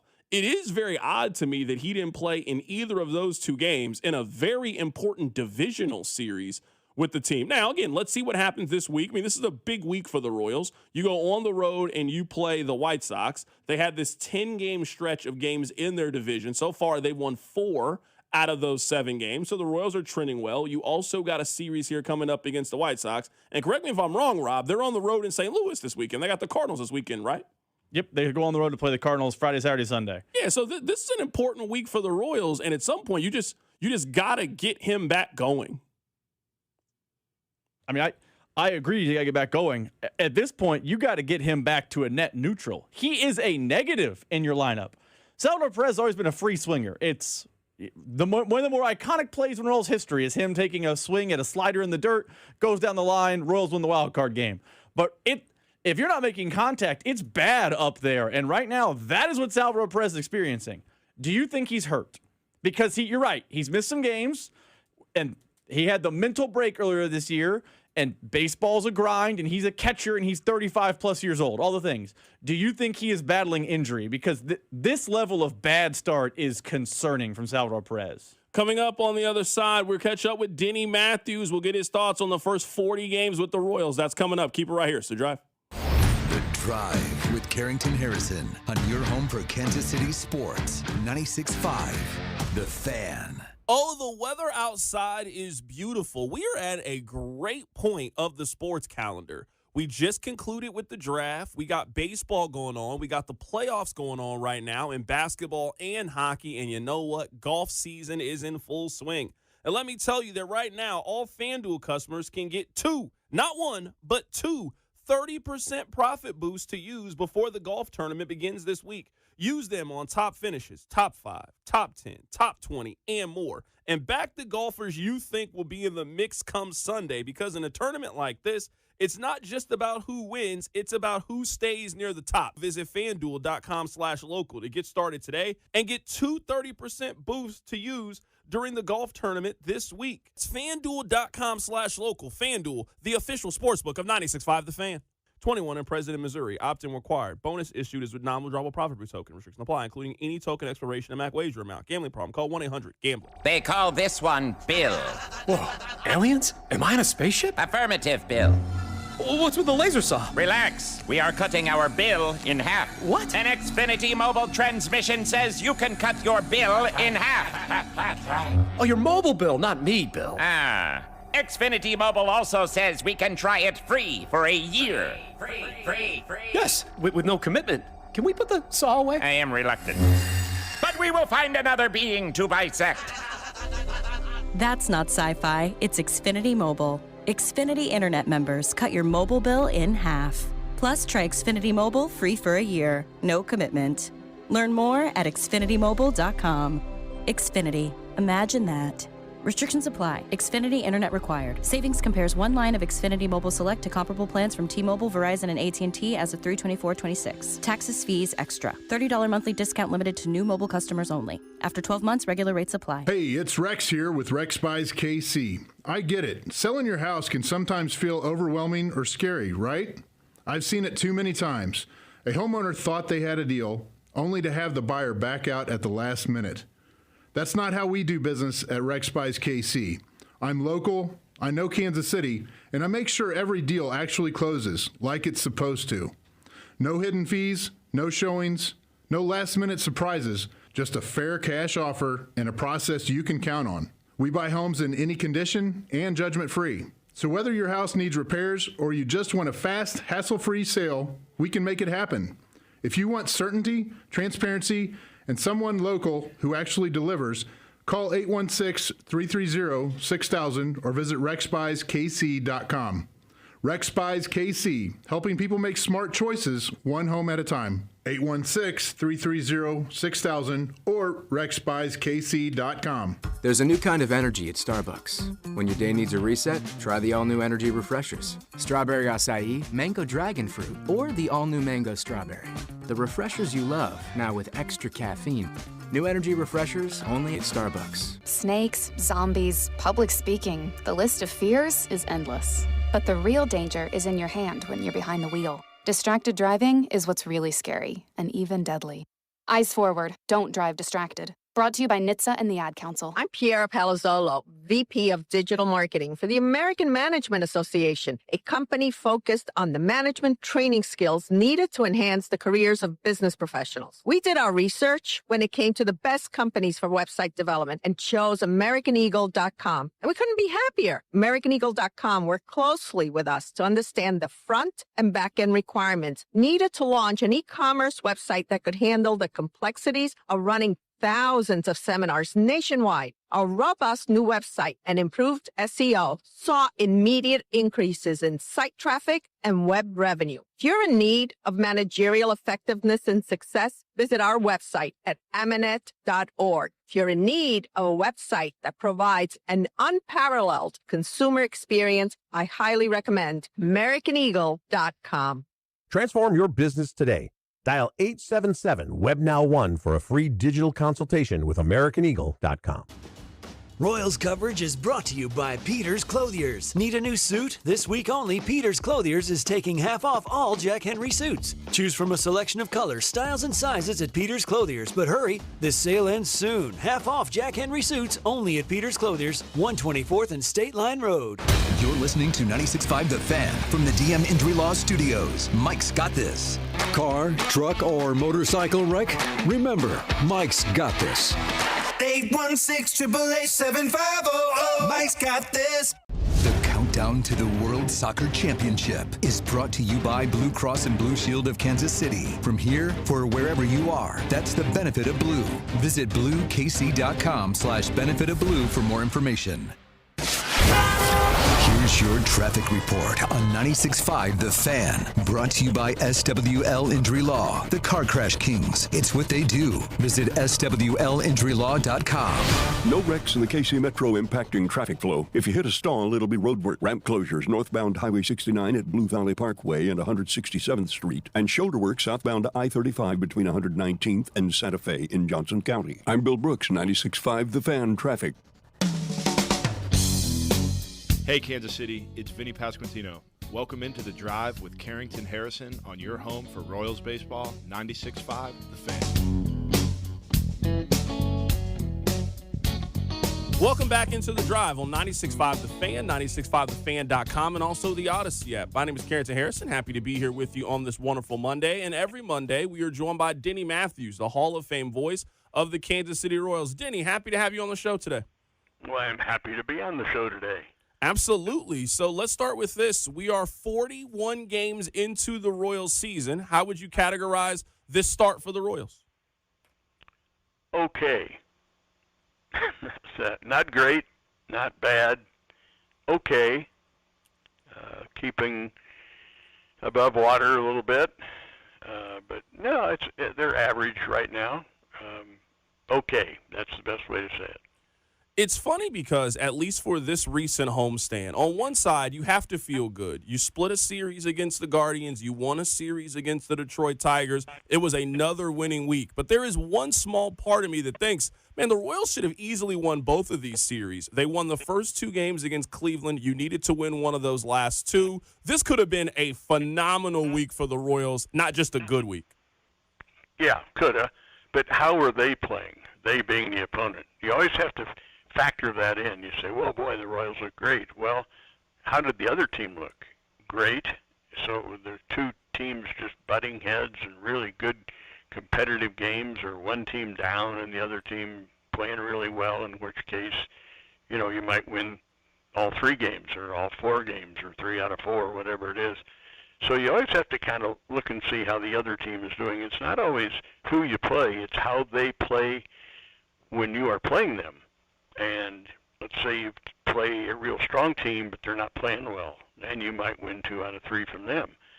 So that's baseball, and you just kind of have to look at both sides and evaluate from there. So as we are 41 games into the season, I want to kind of go through some of the storylines that I think have popped up. We'll get to that here in a bit. Let's talk about Bobby Witt Jr. and that inside the park home run. He was moving on the base pass, Denny. Yeah, he's probably the fastest player in baseball right now, and it's fun to watch him. I wish he'd slide lower. The dive, you know, it's like he's diving off the end of a swimming pool, but you got water underneath you. And he's got, hard ground underneath him when he hits. I wish he would slide lower, which is possible. I've watched him.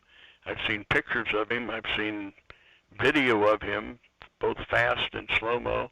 He could do that easy. He could very easily make a slide where he's not putting himself in danger of cracking a rib or doing something that he doesn't want to do. But yeah, he's so fun to watch, and his skills are really, let's say, otherworldly almost, to the point where any baseball player that you see, you say, well, give him everything he needs to be the best baseball player going. You give him Witt's skills, speed, arm, the way he thinks the game, everything, the physical, the emotional, and the mental attributes are perfect for a baseball player. He's the best baseball player right now in baseball. Denny, I always like asking you these historical questions. Who's the fastest player that you've seen in a Royals uniform? Probably Willie Wilson. If he ran out an inside the park home run, he probably would have the best time.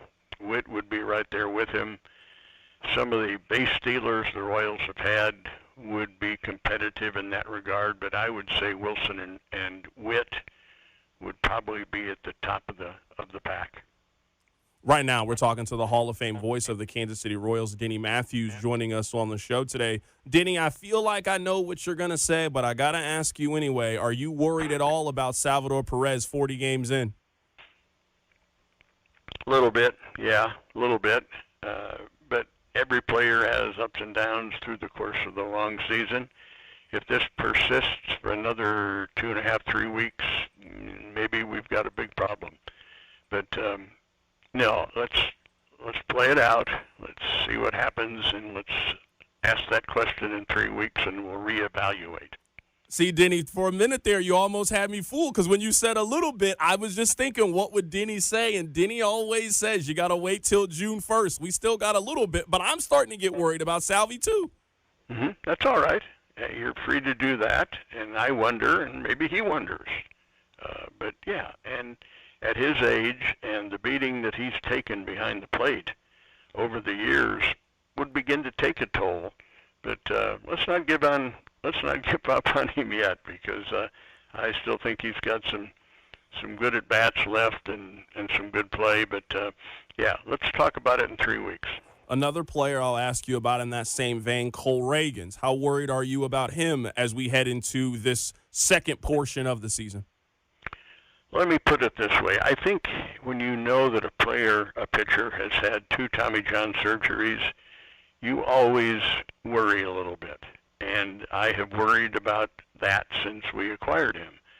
And usually when a pitcher begins to break down, then it happens more frequently. Now, we hope it doesn't, obviously. He was throwing the ball really well the other night, but he came out of the game. So with it all, you have to say, well, you have to consider the injury. You have to consider the overall health of Reagans. And getting him out of the game, if anything was going on, that was smart.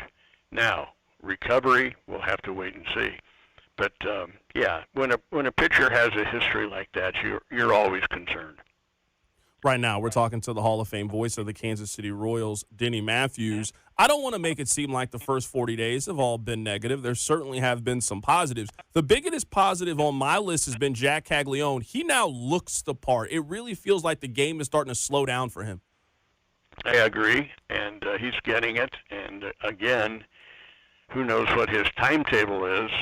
How will he be this time next year? How far advanced will he be? How good can he be? What's the ceiling for him? And you ask that about every player.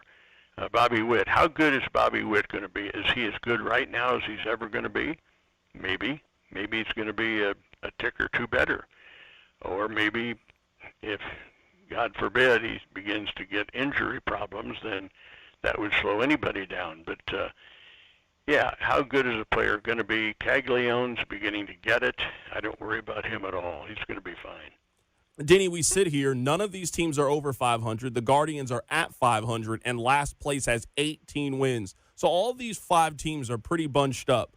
I think it's pretty safe to say that the Royals will not be out of it at any point this year, that this division is going to stay rubber banded, so to speak, and the Royals are going to have a chance going up into the final month for an opportunity to win this division. Nobody in this division is running away. I agree with that. Yeah, I haven't seen any team with the ability and the talent to just take off and win 98 games this year. It's not going to happen.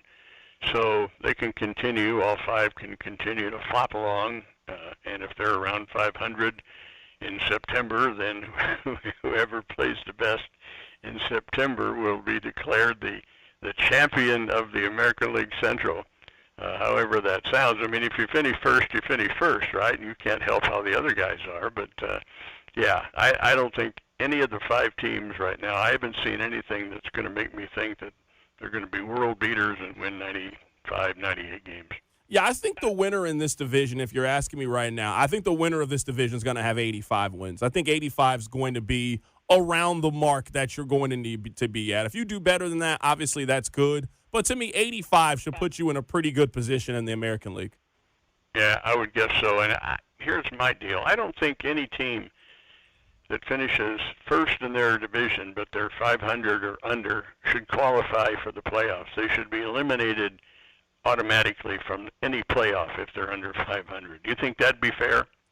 I mean, I wouldn't be opposed to it, but I mean, the whole point of adding all of these wild card spots is just to create parity. I mean, the league got what they wanted. I mean, there are 2 good teams in the American League, Tampa Bay and New York, and then everybody else is just grouped together. So as we get into the summer, every city's going to feel like they got a shot to make the playoffs.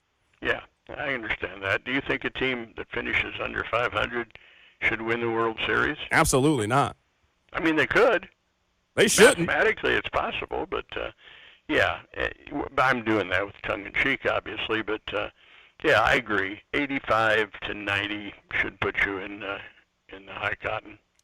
That is the Hall of Fame voice of the Kansas City Royals, Denny Matthews, joining us on the show today. The Royals have an off day, and they will head to Chicago to take on the White Sox. Chicago playing a little better baseball this season than they have the last couple of years. You can catch that game right here on 96.5 The Fan. Denny, it's always great to catch up with you. We'll catch up with you next week.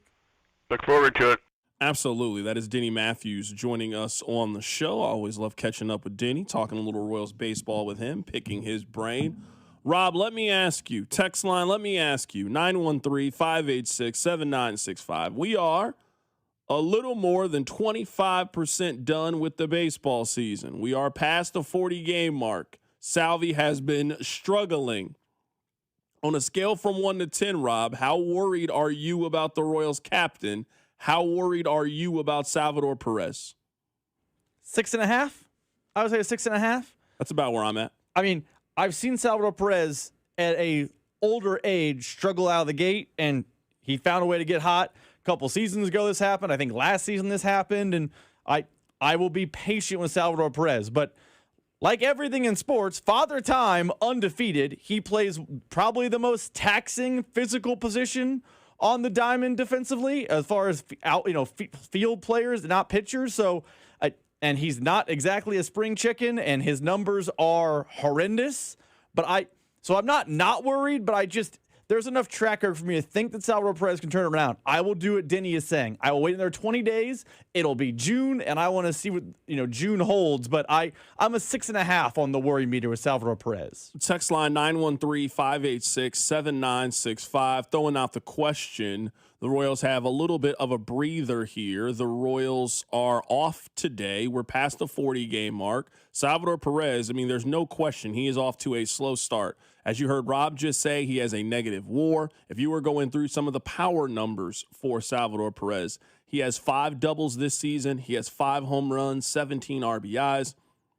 We always know the strike to walk ratio is always going to be out of whack. He has 37 strikeouts this year, only 6 walks. It's never really been part of Salvi's game. He is hitting 191 with a 231 or 233 on base percentage. He has not been very, very good. The Royals chose to give him the day off on Sunday. He has the day off again today. We'll see what that looks like for Salvador Perez on Tuesday as the Royals are on the road playing the Chicago White Sox. I want to take a little bit of a break from sports, and I want to talk about this local story. I always want us to be in a position where we can talk about these kind of stories.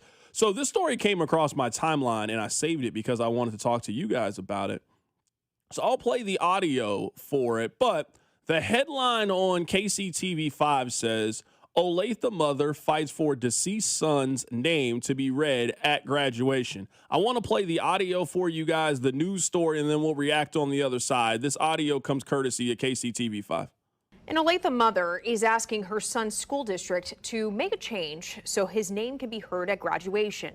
Lauren, that's right. That meeting is actually set to start here in about 45 minutes from now, but she's asking the board to reconsider their policy for the sake of her son and other families like her. Now, her son, Trayton Hartsook, was set to graduate this month from Olathe South. He died in a car accident over winter break, and his mom says the district's policy is leaving her without closure. Now, under Olathe School District policy, his name cannot be announced during the graduation ceremony. However, families can receive an honorary diploma and have their child's name printed in the program and a special in memorial of page, but that's not enough for his mom, Amber.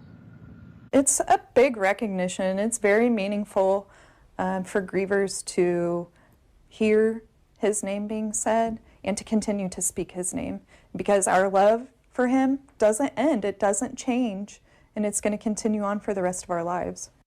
Now, again, she is speaking to the board tonight at their meeting, but it's during public comment. There's no actual item on their agenda to pass something regarding this. We'll get back to sports in a little bit, but we have to have this conversation. What are we doing here? I genuinely don't even understand the school policy and how that serves anybody. This person was a student. This person was set to graduate. They died in a tragic car accident. The family wants you to read their name at the ceremony. Other than no problem, of course, I don't really understand why you would be against reading this student's name. I don't know why you would be against having any mention or honoring of that person, and why we would need to have a sit-down meeting so we could overturn this very cruel policy. I don't even understand the school's side of the argument here. There should be some arguments that we are all on the same side. The mom is not asking to walk across the stage or have someone walk across the stage in her son's honor, but for where his name was supposed to go, you can't say his name, allow his family that moment, and then continue on with the ceremony. I don't even understand what the other side of the argument is in the Olathe School District. I am by no means making the other side. I want that on the record, but what's the difference for her between the in memoriam section and having her son's name read? Wouldn't her son's name be read either way? I guess it's just that must be the district's thought policy, is that he's going to be recognized in some other form or fashion. It doesn't sound like that. I mean, according to the statement, now maybe they didn't say this in the story, but just reading the news story, in a statement, the district says it has navigated this issue alongside many families over the years. Families can receive an honorary diploma, plus their child's name will be printed in the graduation, but a formal announcement during the ceremony isn't a part of the policy. So it does not sound to me, and maybe I am misreading it, it does not sound to me like they have a special part in the program of the students that have passed away. Hey, we'll put his name in the program, but other than that, that's all we can do for you. How long does it take to just say this student's name, allow his family the opportunity to clap, and then move on? To me, you give more attention to the matter where now people like me are talking about it, the news are now talking about it, and people are inquiring. This just seems really heartless and callous to me in a way that just, you saying this child's name doesn't take away from any of the other graduates who were his friends, who were his, like, this doesn't, I honestly do not understand the other side of the argument here. I know last week we were having the conversation about the bar. It's a completely different thing. I might not agree with you, but I at least see the other side of the argument. Hey, allow these businesses a chance to operate. I genuinely do not understand how anybody could be on the side of the Olathe High School, not simply saying this person's name during the graduation in which he was going to be a part of. If anything, and again, I don't understand the district's policy either. I am sitting back here trying to rack my brain. I've been to a couple high school graduations recently. My nephew's recently graduated, Blue Valley District, but it wasn't like it was a, tight 1 hour affair. It's slow go, so it can't be time related. It can't be. I'm really just racking my brain as to the why. What is the difference about if his name? You don't have to stop and do a whole special thing. Just say his name. Pause. No one walks across the stage. You go to the next kid. It feels like an obvious thing to have said this. And the fact that this is the standing policy is even more confusing to me. It means that this has happened enough where they decided to make this a policy. Yeah, it makes absolutely no sense. Someone on the text line, our school district has the same policy. Well, then the policy's wrong. I wanted to tell you, the policy is wrong. The policy is not thoughtful for the people who are grieving and affected by the loss of their child.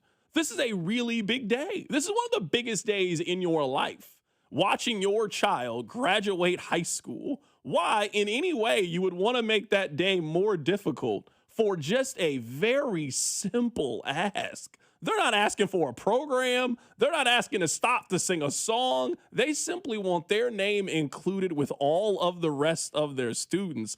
This is silly, especially if the kid, as someone on the text line says, he met, so if we're talking about somebody that met all the requirements and then was scheduled to graduate, we're not talking about somebody who was a problem. This was a good student and we all loved him. This doesn't make any sense to me.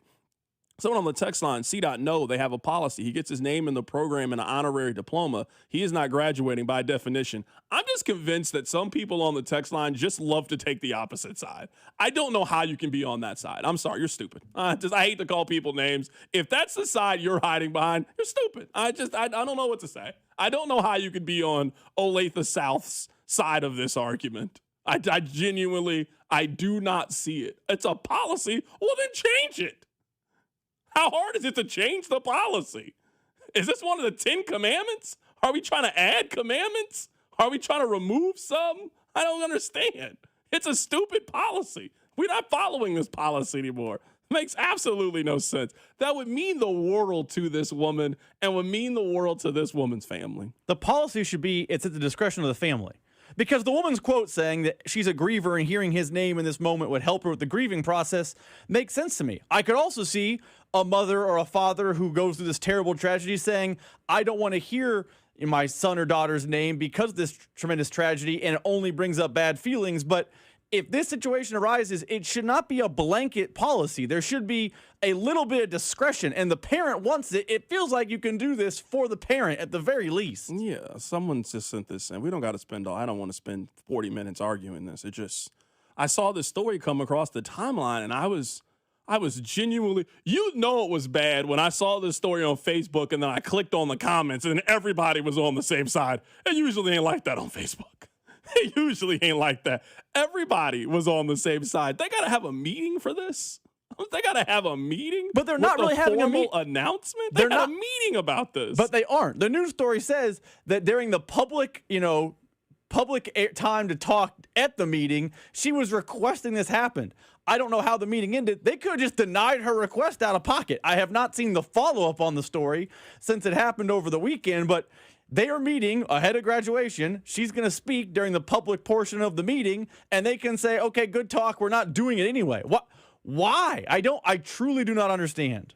Yeah, this is silly. Based on what I mean, and if the kid tragically passed and was committing a crime or something, but it was a car accident based on everything you hear. There's no logic to this. Yeah, someone on the text line says, my kid is at Olathe South. This is a district policy, not specific to the school. Okay. There ain't that many high schools in the Olathe school district. We're only talking about a couple. So it just seems like it'd be a very, very small fix. I also don't know this. I'm also guessing that this situation doesn't come up a whole lot. I'm just assuming that there's just not a lot of deaths that happen, that when something this tragic happens, I just don't know why this would even be a policy from the very, very beginning. Something really sad happened, something really tragic happened. We want to be as respectful as possible. This person was a very valuable member in our community. It is a sad loss. Whatever you feel like we can do to accommodate, we are happy to do. This woman is not asking to disrupt the program in any way. She's not asking that you do anything special for her son. Her son was going to graduate. He passed away in a car accident. Can we please honor him by reading his name along with his students? The fact that the administration, the answer wasn't just, of course, yes, this is a silly policy, we will change the policy. It is mind-blowing to me. I'm serious. I know sometimes I'm on a side, you're on a side. Hey, everybody is entitled to their own opinion. I genuinely do not understand how everybody cannot have the exact same opinion about this issue. Coming up on the other side, Charles Barkley explained Knicks fans and basically every other fan base. We'll get into it. Keep it right here. It's The Drive. The Drive with Carrington Harrison on your home for Chiefs football. 96.5, The Fan. There's a new kind of energy at Starbucks. When your day needs a reset, try the all-new energy refreshers. Strawberry acai, mango dragon fruit, or the all-new mango strawberry. The refreshers you love, now with extra caffeine. New energy refreshers only at Starbucks. Get in the zone, AutoZone. Welcome to Markdowns for Miles at AutoZone. Got any markdowns on oil? We've got many markdowns on oil. How about on that new STP Any Mileage? You'll save $5 when you buy 5 quarts of STP Any Mileage with an oil filter and get up to 5,000 miles of protection. Heck of a markdown for quite a lot of miles. At AutoZone. Get in the zone, AutoZone. Restrictions apply. Get a $15 O'Reilly gift card after rebate when you buy 5 quarts of Mobil 1 full synthetic motor oil at O'Reilly Auto Parts. O'Reilly Auto Parts. I hope you are sitting down. The ACA Marketplace has announced significant increases on monthly premiums, with deductibles over $10,000. You can enroll with Matt B. and KC at BBS Insurance's Freedom of Choice plan now. You don't have to wait. Their plan lets you use any doctor, has 0 outpatient deductibles, and is 30 to 60% lower cost than most Obamacare plans. Also, there's no income disclosure required, so no potential tax penalties. If you're a small business owner or pay for your own health insurance, you're uninsured, you're on COBRA, or your employer coverage is just too expensive, call Matt B. and KC for an instant quote over the phone. 816-205-4664. That's 816-205-4664.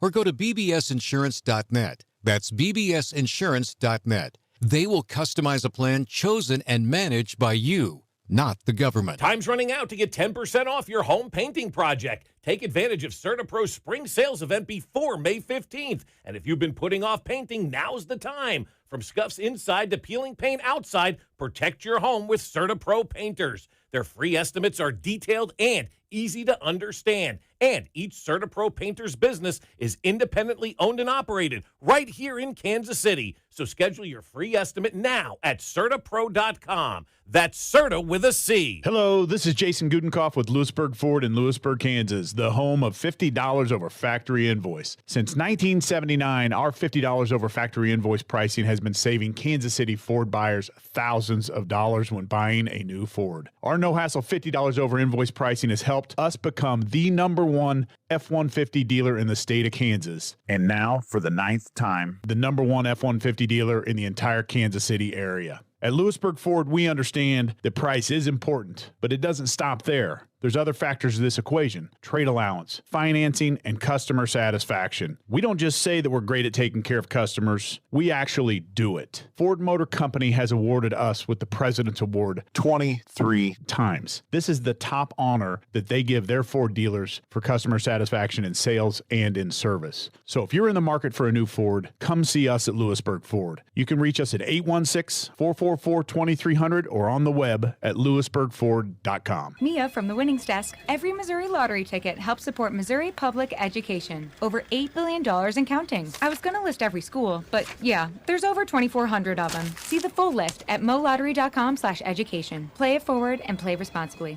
You know how when you're in stop-and-go traffic and everyone stares at you every time you touch your brakes? You really shouldn't. Luckily, you can just take it to Telly. Schedule your service at tellytire.com. How was your break? It was great until I stopped for gas. Prices have gone up almost $1 with no end in sight. I might have to start watching how much I drive. That's exactly why I use Upside. I never pay full price for gas with the free Upside app. Upside? Yes, Upside. It's the free app that gives you cash back just for buying the gas you're already buying. So, even with the rising gas prices, I'll never have to limit how much I drive. Does that actually add up to anything? Just last year, I made over $200 with the Upside app. Wow, that's serious extra cash. I'm downloading the free Upside app right now. Download the free Upside app to earn cash back on the gas you're already buying. Use promo code WAGON for an extra 25 cents per gallon bonus on your first tank. You can cash out anytime, right to your bank account, or an e-gift card for Amazon and other brands. Just download the free Upside app and use promo code WAGON for a 25 cents per gallon bonus on your first fill-up. That's WAGON.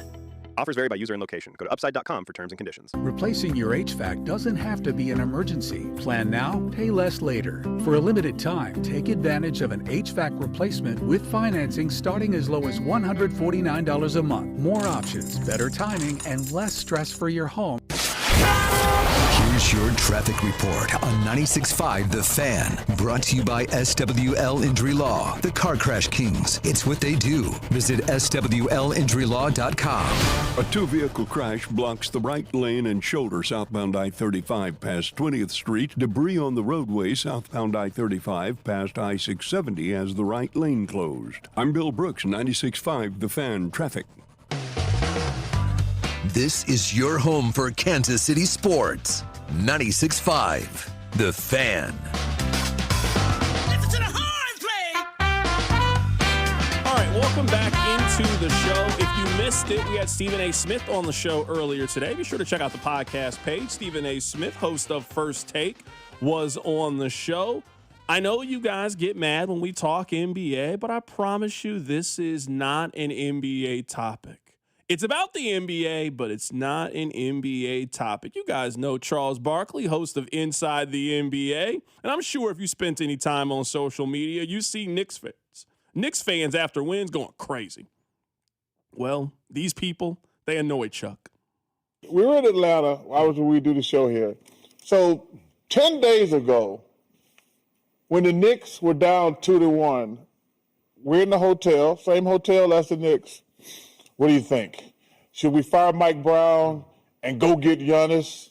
This is when they were down 2-1. This is 10 days ago, Ernie. Yeah, 2 weekends ago. Yeah, they're like, Chuck, what do you think? I said, yo, man, they down 2-1, relax. And they were like, no, we got to get rid of Mike Brown. He's not taking us further. We got to go get Giannis, blah, blah, blah, blah, blah.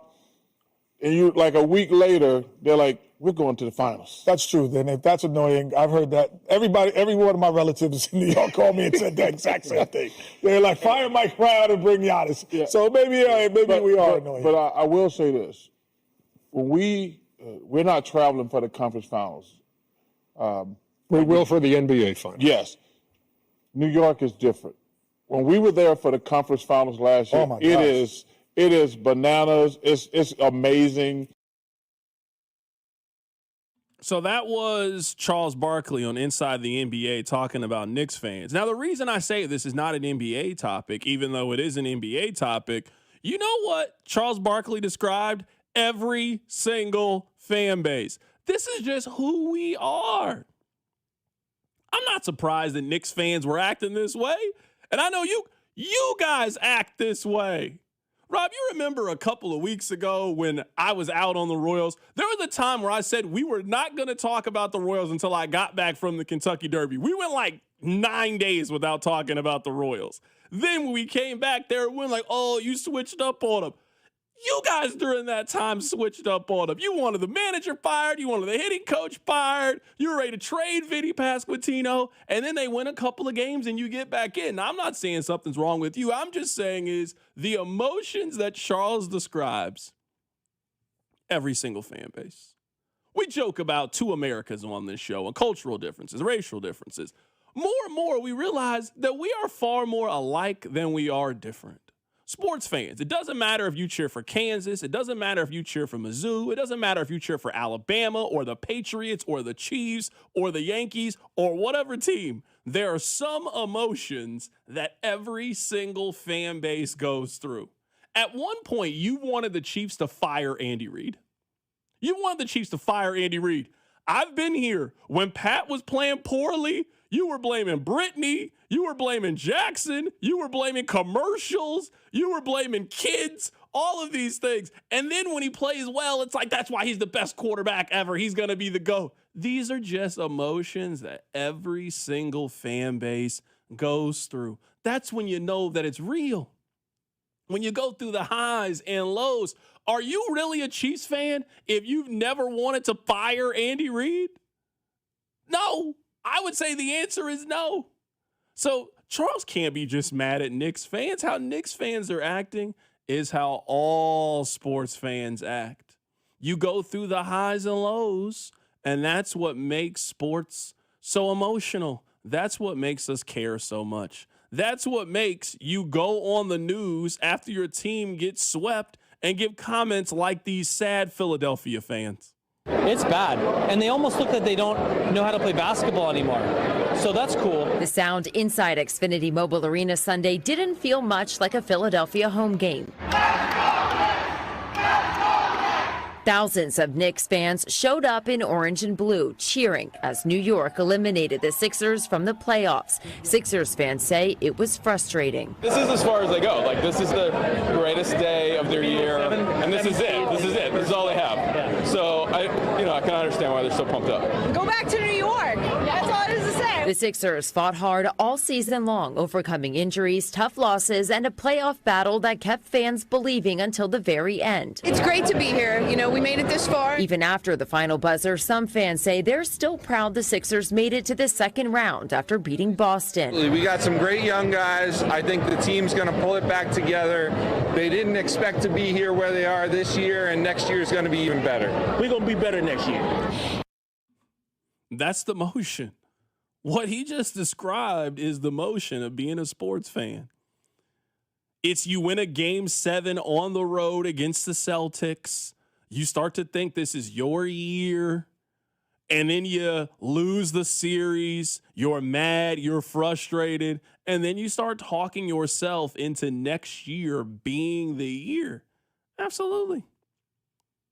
Someone just texted in, C-Dot, I agree with you. This is how we are with the Royals. I disagree. This is how we are with the Chiefs. You're crazy if you believe that. You think last year when the Chiefs were coming off the Super Bowl and the Chiefs were struggling for basically the entire season and were eliminated at Thanksgiving, that people were rational about the Chiefs last year? I really wish I could save the text line and just show you guys the text that we get on a game in, game out basis. Now, you guys fire and hire people as quickly as anybody. So no, you absolutely do that with the Chiefs. I'm here every day. I know this happens with the Chiefs. You guys do this with KU. You do it with Mizzou. You do it with everybody. It's just part of being a fan. It's just part of the motion. I would say in the last 12 months, we went through the full gauntlet with Brett Veach. Brett Veach is the best general manager in football, and Veach we trust. Veach is an idiot. He screwed this team up. And now I would say that people are back pretty favorable about Brett Veach. I think Brett Veach has gotten a lot of people back. I think he's had a very strong offseason. I think he's had a very good offseason. They went out and they attacked running back, and they got one of the best free agent running backs in Kenneth Walker. They have rebuilt their defense on the fly. They made some smart moves in free agency. I think Brett Veach has done a good job this offseason. And you guys know I'd be the first one to tell you if he didn't. And you guys would normally be mad because I'd be the negative one. I actually think Chiefs fans don't do that with Andy Reid. They do it with Brett Veach. You said it perfectly. In the span of 18 months, here's how Chiefs fans on the text line handled Brett Veach. He traded for DeAndre Hopkins. He is the greatest GM in the history of the world. He stole DeAndre Hopkins. Fleeced. 12 months later, none of the good players on the team are Brett Veach's. He actually sucks at his job. They should hire John Dorsey back. Post-draft. You know what? He stole Monsieur Delane from the Saints. He's a hero. Chiefs fans do this 1,000%. They just don't do it with the coach like other people do. They do it with the front office. With the Royals, I mean, we don't have to talk about it. The text line has fired and hired the hitting coach about a dozen times. It's crazy. Yeah, for sure. Somebody said they were all online saying that Kelsey spent too much time on his podcast and was distracted because of his fiance. Yeah, we're not now going to play this revisionist history. I'm not letting you do this. No, I got to throw the challenge flag out here. People absolutely do this when it comes to the Kansas City Chiefs. But again, this is the motion. This is what makes cheering for a sports team so fun. You go through the highs and the lows, and you were just hoping that a couple of times your hard work of being a fan ultimately pays off. It's not paying off for the Sixers. I ain't gonna lie, this is a Mother's Day massacre. I left my mom, you know what I mean, and spent time thinking that I'm going down with the ship, but I'm going down with the ship, so I gotta make it up to mama. Sell the team, fire Nick Nurse, everybody gone. Like Kyle Lowry, coach. We're getting clowned. Yeah, I got nothing. I think it was game 6 a few years ago when the Knicks beat us here, and we walked out and they were chanting like this. It's worse this year. They gotta play better defense. And I love Joel, and I hope he stays. I love the whole team. They did amazing, but it's just heartbreaking. It really is. It's a wrap. Yeah, Philly fans, they're going through it, man. I mean, that team just came in, just smoked you in your own building, just embarrassed you in front of everybody. I mean, it's not good. I mean, that's the best way to put it. Hashtag, it is not good right now to be a Sixers fan. It's all right. They'll be back. I mean, that's part of being a fan. All right, coming up on the other side, I got a call earlier today from somebody that covers the Buffalo Bills. You guys know we have Jeremy White on the show, and he called me and said, hey, what do you think of Mike Dana? Oh, it was a fun conversation. I'll tell you how it went. Keep it right here. It's The Drive. The Drive with Carrington Harrison and Rob Brenton. You losers is what you are. On your home for Kansas City sports, 96.5 The Fan. Here's your traffic report on 96.5 The Fan. Brought to you by SWL Injury Law, the Car Crash Kings. It's what they do. Visit SWLinjurylaw.com. A two-vehicle crash is in the clearing stages, but it still blocks the right lane and shoulder southbound I-35 past 20th Street. And there's debris on the roadway southbound I-35 past I-670. It has the right lane closed and should clear within the half hour. I'm Bill Brooks, 96.5 The Fan Traffic. Hey, let me tell you guys about my friends over at Gates Barbecue. I actually had Gates yesterday for dinner. I stopped by at the one over there on Main Street. I'm so happy that all the construction is gone right now from the streetcar. Streetcar is beautiful, by the way. I was over there, Rob. I got the wing pack. I got 5 wings.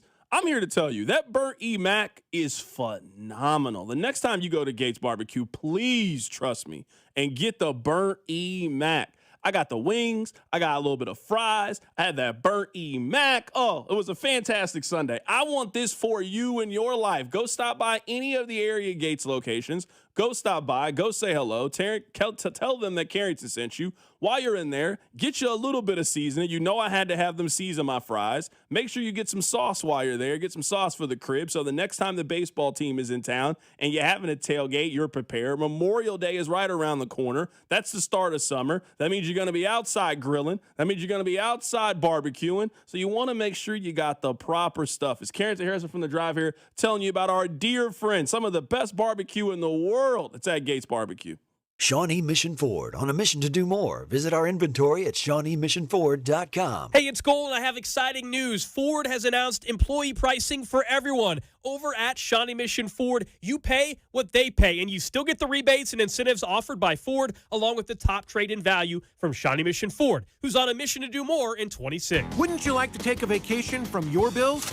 Well, you can. With credit card balances at an all-time high and Golden Oak's 4.5% rate, you could be saving thousands of dollars after a simple phone call. Call today and get your cash in as little as 14 days and make no payments for 2 months. Call 913-890-GOLD. Golden Oak Landing cured my blues. 5.442 APR, FHA 15-year, 20% equity, qualified credit, additional terms apply. NMLS 114937.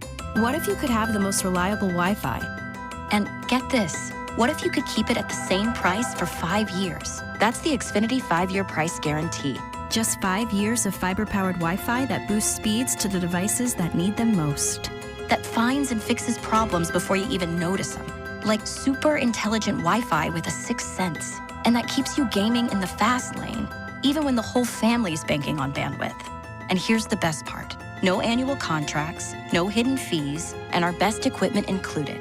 Plus, get online in minutes with same-day Wi-Fi. Hey, let's face it, a lot can change in 5 years. Kids grow taller, dreams grow bigger, but your Wi-Fi, it would stay reliable and the price would stay put. The Xfinity 5-year price guarantee. Lock in your price and unlock the possibilities. Xfinity, imagine that. Select plans only. Restrictions apply. Powered by fiber. Connected to the premises by coaxial cable. Actual speeds vary. It's the first day of the first grade, and she found a new best friend. It's a laid-back Sunday afternoon you wish would never end. The homemade taste of Bluebell and good friends gathered round. The good old days are being made right now. Like our original gold-rimmed Bluebell homemade vanilla, the country's gold standard of ice cream flavors since 1969. Its hand-cranked taste takes you back to simpler times. That's why we put the word home right on the carton. The good old days are being made right now. The good old days are being made right now. Look for Bluebell ice cream at all Price Chopper supermarkets and Cosentino markets. Have you been diagnosed with head or neck cancer? At Kansas City Proton Institute, we're delivering the future of cancer care with state-of-the-art proton therapy right here in KC. Proton therapy means increased precision, reducing side effects like dry mouth, difficulty swallowing, and the loss of taste as compared to conventional radiation. If you've been diagnosed, don't wait. Get your second opinion today and see KC's largest, most experienced proton therapy team. Visit kcpi.com. Kansas City Proton Institute, where you see the best in KC. Car, truck, or motorcycle wreck? Remember, Mike's got this. Paid for client portrayal and endorsement. The choice of a lawyer is an important decision and should not be based solely upon advertisements. Give me one good reason why I should call DM Law. How about 3 great reasons? 1, it's easy. 2, it's fast. 3, the results. Mike's got this. 816-888-7500. Mike's got this. Make sure to subscribe to our YouTube channel to watch all your favorite shows, shorts, and clips. This is your home for Kansas City sports. 96.5 The Fan, KFNZ FM and AM, HD1 and HD2 Kansas City, an Odyssey sports station.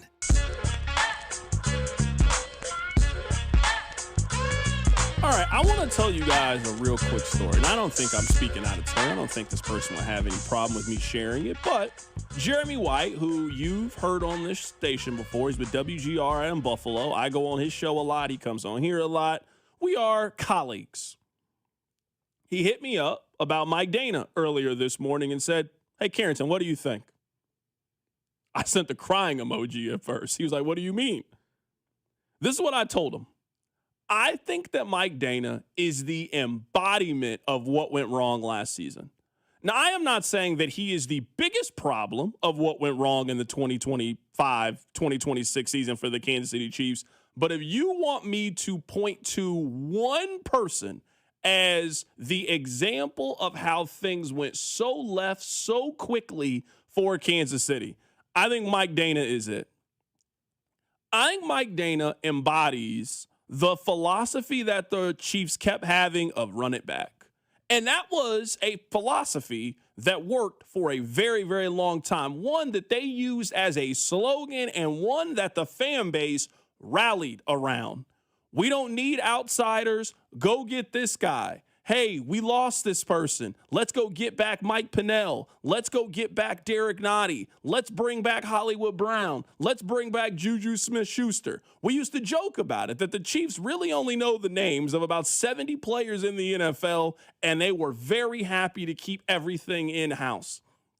They decided to do that one more time with Mike Dana, and boy, did it blow up in their face last season in a way that absolutely crippled their team. You probably heard us talk about, hey, some things are March and April problems, and you need to resolve them. Well, last year, I would say the Chiefs very selfishly decided to run it back at two very important positions, which has been very interesting because this season they have gone in the exact opposite direction. They made the decision to run it back at running back, and that led to their peril. They decided for the most part to do the exact same thing on the defensive line. They did not make a lot of defensive line additions last season, but they brought back everybody. They brought back Noddy. They brought back Mike Dana. They brought back Mike Pennell. And the analogy that I used during the season, they had just told the same joke too many times, and everybody started to know the punchline. Mike Dana last year, I think you could argue, in terms of their consistent players, was the worst player that played for them last year. So shout out to Price Carter. He had these stats. Rob, last season, Mike Dana played in 374 snaps. He got 7 quarterback pressures. His pressure rate was 100th amongst qualified edge rushers last year. Mike Dana was a negative for their defensive line. And I think the problem with the Chiefs in 2026 or 2025 is they had just grown stale in some areas. They've grown stale at running back. They are growing stale in their defensive line, and they needed to spice some things up. Now, I feel very confident that the moves have worked in the running back room. Let's see how the moves work for the defensive line. But I am most happy this offseason that they have freed themselves from the same 6 defensive linemen. Now, let's see who can step up. Let's see who can develop. But this year, this team is counting on Ashton Gelati to make plays. This team is counting on Omar Norman-Lott to make plays. This team is counting on Peter Woods to be a contributor and be able to help them early on in the season. They have just turned over that side of their roster, and they are just not stuck in the same cycle of bringing back the same 4 or 5 individuals. Again, I'm not blaming Mike Dana for everything that went wrong. The problems were a lot deeper than him, but I think he embodies the problem. They had a chance to get out of the Mike Dana situation and start the process over, and they continue to go back to what they knew. They continue to go back to what was comfortable and familiar. And when the rest of the league was starting to make moves to directly attack Kansas City, they were not making moves to counteract that. And it caught up with them last year in a major, significant way. We went from feeling like the Chiefs had the best roster in the National Football League to being very down on their roster. They were very down on their roster. Look at how much they've turned it over this offseason. They have completely started over on defense for the most part. So I think that Mike Dana was the embodiment of everything that went wrong last season.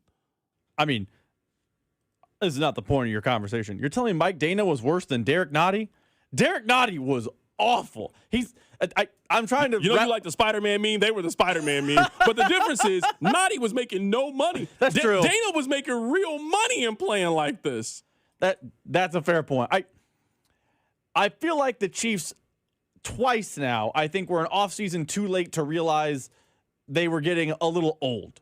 Because twice now they've overhauled their roster in an offseason, and it has worked at least once gangbusters. In 2022, they overhauled the roster, and they went back to the Super Bowl, and they won the Super Bowl. They then went to back-to-back, the whole deal. I feel like me and you, not to pat ourselves in the back, we're the only people noticing, hey, this might not work the same way because the same team that got boat raced by the Eagles in the Super Bowl is coming back. It might not just work the same way it did last year.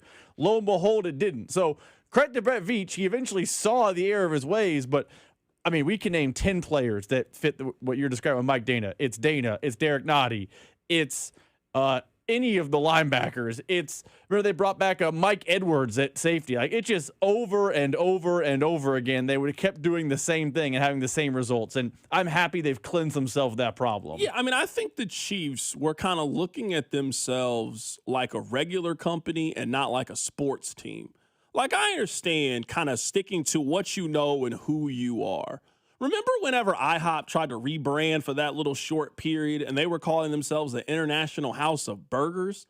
That's not why people go to IHOP. You know what you go to IHOP for? Some late night eats or some cheap eats with your family. That's why you go. You want good pancakes, good breakfast food. You want to have a little conversation with your friends and you want to get out of there at a good price. When IHOP tried to go outside that boundary, it failed pretty miserably, and then they reverted back to what they usually do. I understand a restaurant or a product like that. We got our formula. We know it works. We're going to stay in our lane and what works for us. You can't do that as a football team. Players are aging. The league around you is changing in such a rapid way, and you got to be able to keep up. Think about the division that the Chiefs are in. Think about how much the division has changed in just Patrick Mahomes' time. Think about the coaches that were in the division at the very beginning. Think about the quarterbacks that were in the division. Think about the teams and the makeup of the roster. Well, fast forward to where it is now. Oakland, they spent the top 5 pick on a running back. They just spent the number 1 overall pick on a quarterback. They got one of the best young tight ends in the National Football League. They now got one of the up-and-coming play callers in Clint Kubiak. So the Raiders feel like they're finally on the right path. The Broncos should have went to the Super Bowl last year. They were the best team in the AFC last year if it wasn't for an injury in the second to last game of the season for them. The Chargers, now they haven't broken through, but the Chargers, I think, have proven themselves to be a more than viable organization. They're good at quarterback. They've got a very good head coach. They got a tough football team that's not going to back down from anybody. Just think about how the division has changed. The Chiefs, I think, ran into the problem of largely staying the same. And some of that is with the coaching staff. Some of that is with the front office. Some of that is with the scheme. Some of that is with the thinking.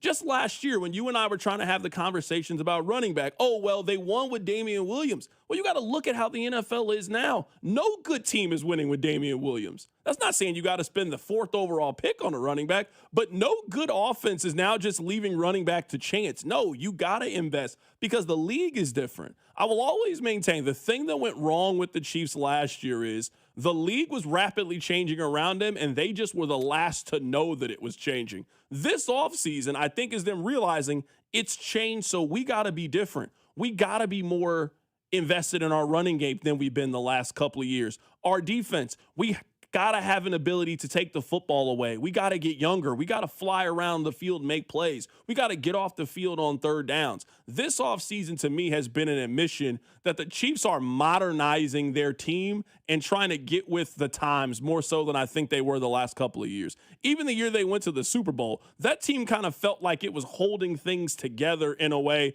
that inevitably we saw it crash in the Super Bowl against Philadelphia. Let me ask you this, and I don't disagree with anything you're saying, but let me ask you this. The Chiefs are now, finally figuring out what the rest of the league has figured out. Are they late to the party and the league is moving and they don't notice it again? Because usually if the league all zigs, the last person to zig is the last one to find out it's time to zag.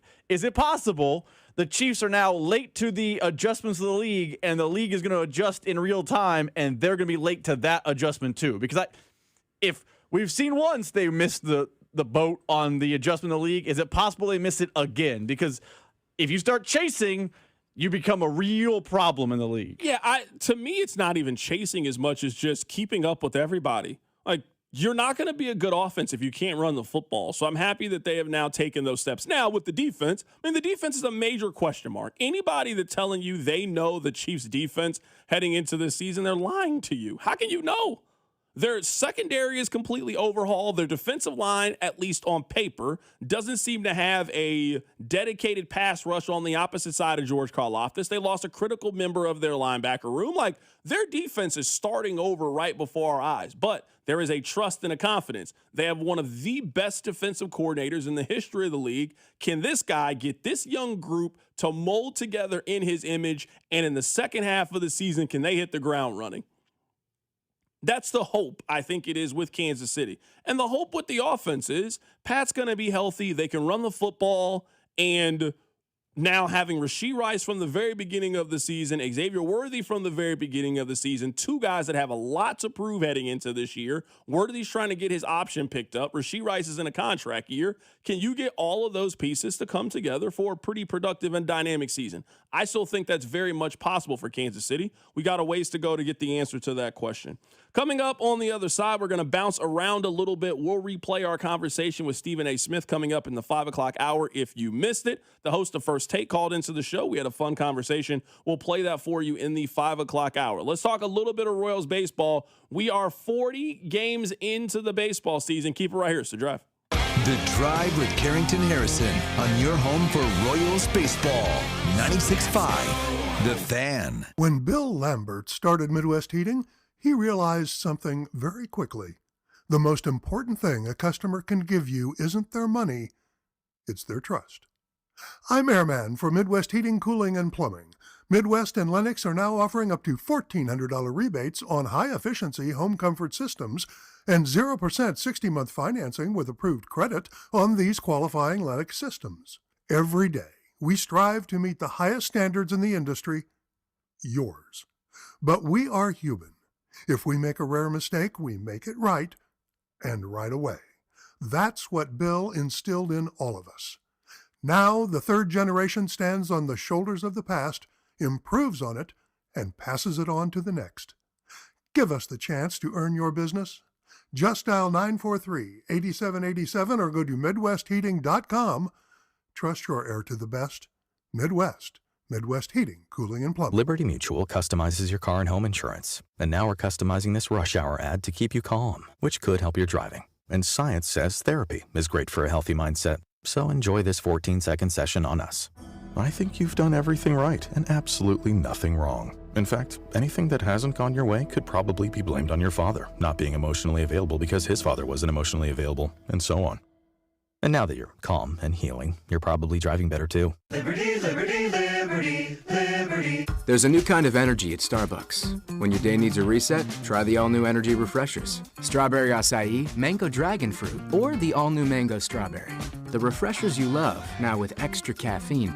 New energy refreshers only at Starbucks. Harris, Kansas City is giving away $150,000 in prizes this mid-year's Eve. Saturday, June 6th. One lucky guest will walk away with $50,000 in cold hard cash at midnight. And leading up to the big finale, we are calling names to win $2,500 in free play every 15 minutes. The best part? You can earn entries all throughout May and June. Don't miss the hottest celebration of the summer, only at Harris, Kansas City.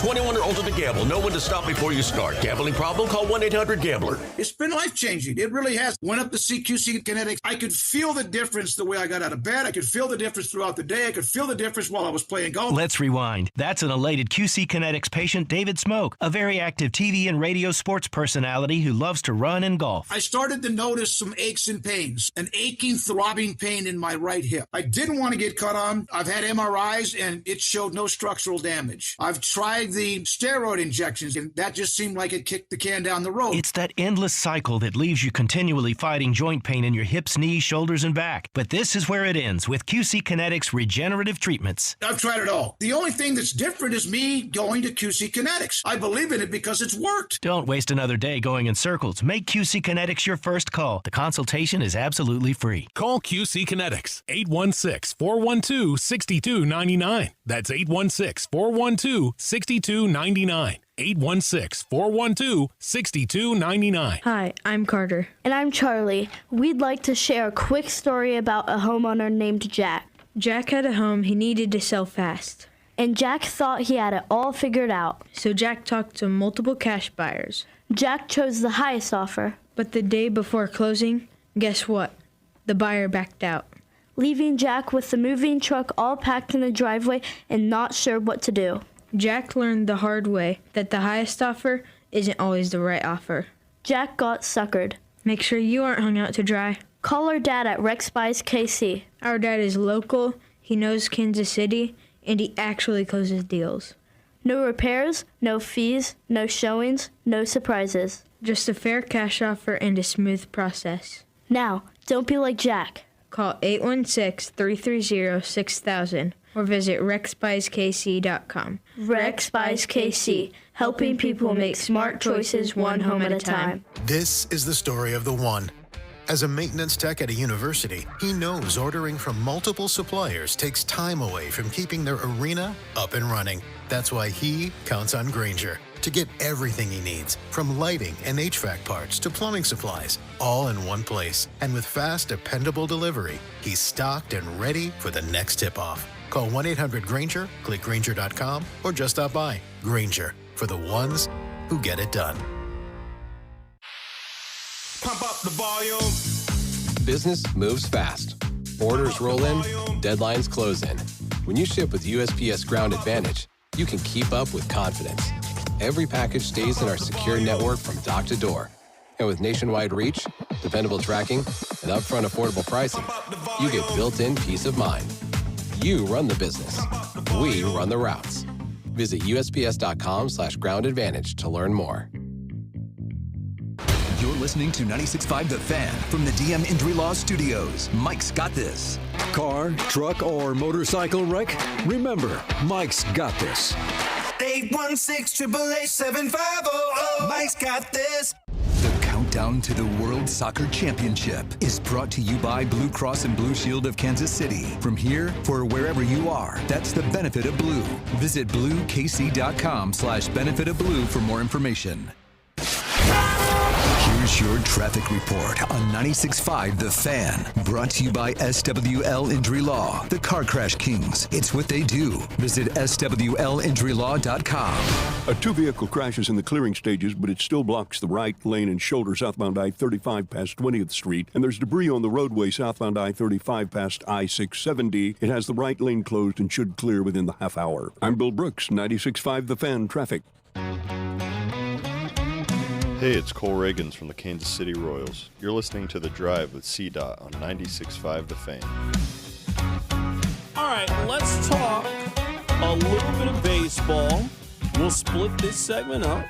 We'll talk a little bit of baseball. We'll talk a little bit of World Cup because, I don't know if you guys know this or not, we are exactly 1 month out from the start of the World Cup. The World Cup starts on June 11th here in the United States. Rob, they've been making some announcements. They got some musical guests scheduled to appear. They're trying to make this a really big deal. They're trying to rope in America 250, trying to do it big for the World Cup. We'll talk about that coming up in just a little bit. Rob, where are you at as we now are a little bit more than 40 games into the Royals baseball season? How are you feeling? Where are you at right now with the Royals? That's a good question. You asked it to Denny earlier, and Denny said, okay. He said he feels okay about the team. They're 3 games under 500, but they're very much in the thick of the race because the entire AL outside the Rays and Yankees kind of stinks. To take that idea and kind of just, mold it my own vision, I would say I feel mid, as the kid saying about the Royals. I think there is reasons to be optimistic, but I don't see them consistently enough. And I think there are reasons to be pessimistic, and they keep popping up. Their starting pitching depth is getting tested again, which was a problem last year. And you could argue one of the reasons why they weren't in the playoffs, they had Rich Hill slapping around at times in the season, which is not a winning formula. I think their catcher is not hitting even a little bit, and his OBP is under 300, which is astonishingly bad. Those are reasons for concern. But the offense starting to turn the corner a little bit. They have an outfield this year because Jack Kagleon, he might not be the 5-tool can't-miss Roman Anthony player we were promised, but he's a plus player in the outfield, and Bobby Witt's a star. So I feel middling about the Royals. I don't think you can be – I think when you're 19 and 22, that's the best way to feel about the Royals. They're just kind of in the gray right now. This is the comparison I would make, and I think you'll follow this. I'm looking at the American League Central, kind of the way that we look at in college football, the way we look at the ACC. You know how every year Clemson's always in the conversation, or there's one of those kind of teams, and then you're stuck kind of asking yourself, do I like Clemson because I think Clemson is good, or do I think they're going to be challenged because of the conference that they are in? I kind of sit here with the Royals, and there is no question that the Royals are still very much in it. Like, I don't know how you could look at the division. I don't know how you could look at the American League. I don't know how you can see those things and not feel like the Royals have a chance.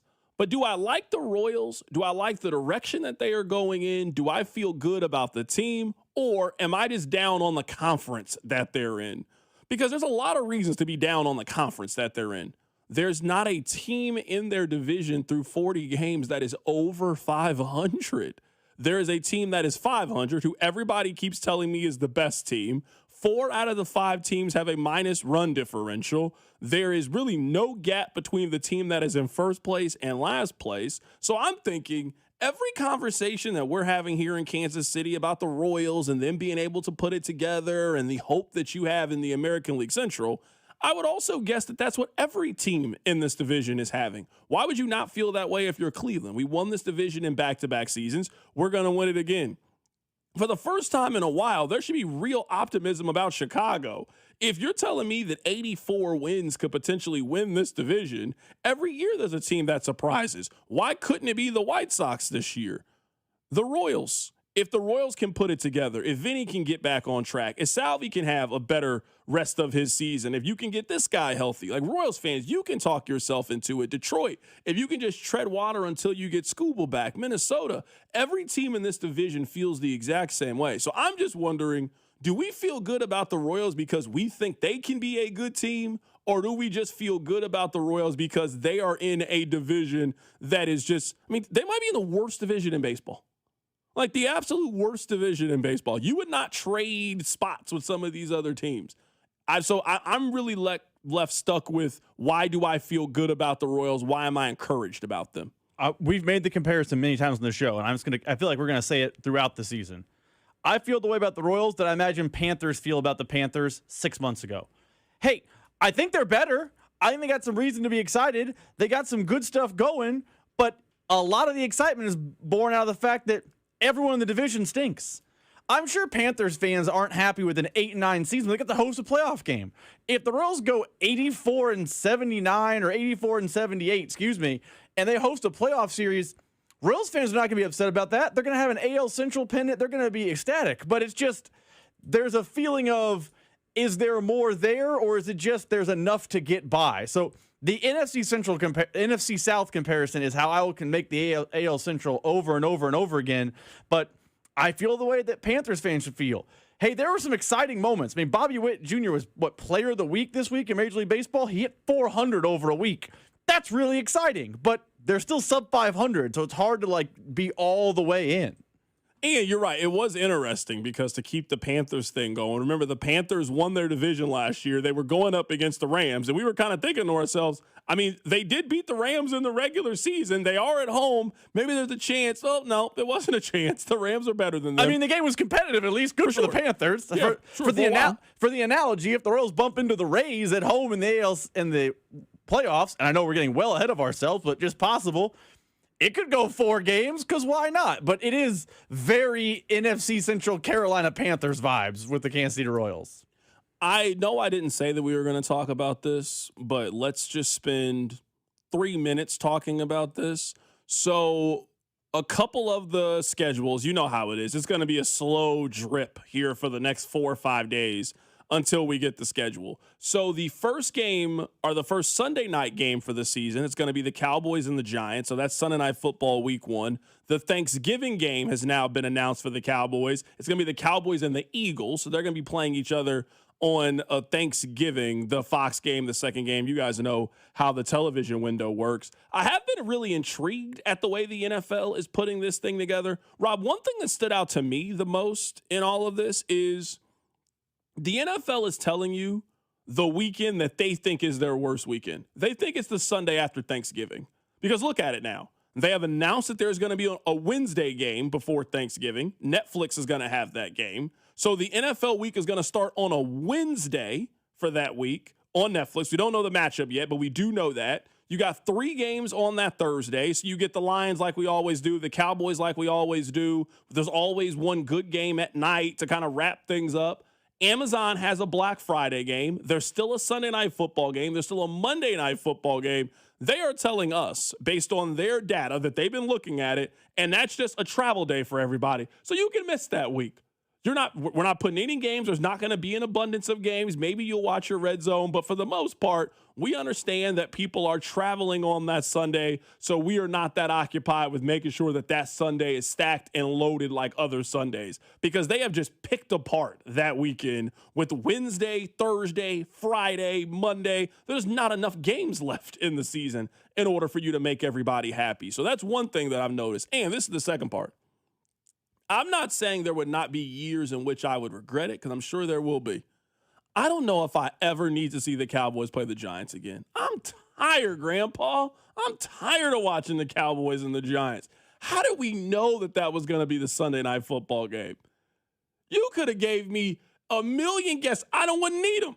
I would have got it right on the first turn. Hey, what do you think the Sunday Night Football game is going to be for week 1? Oh, it's going to be the Cowboys and the Giants. It always is the Cowboys and Giants.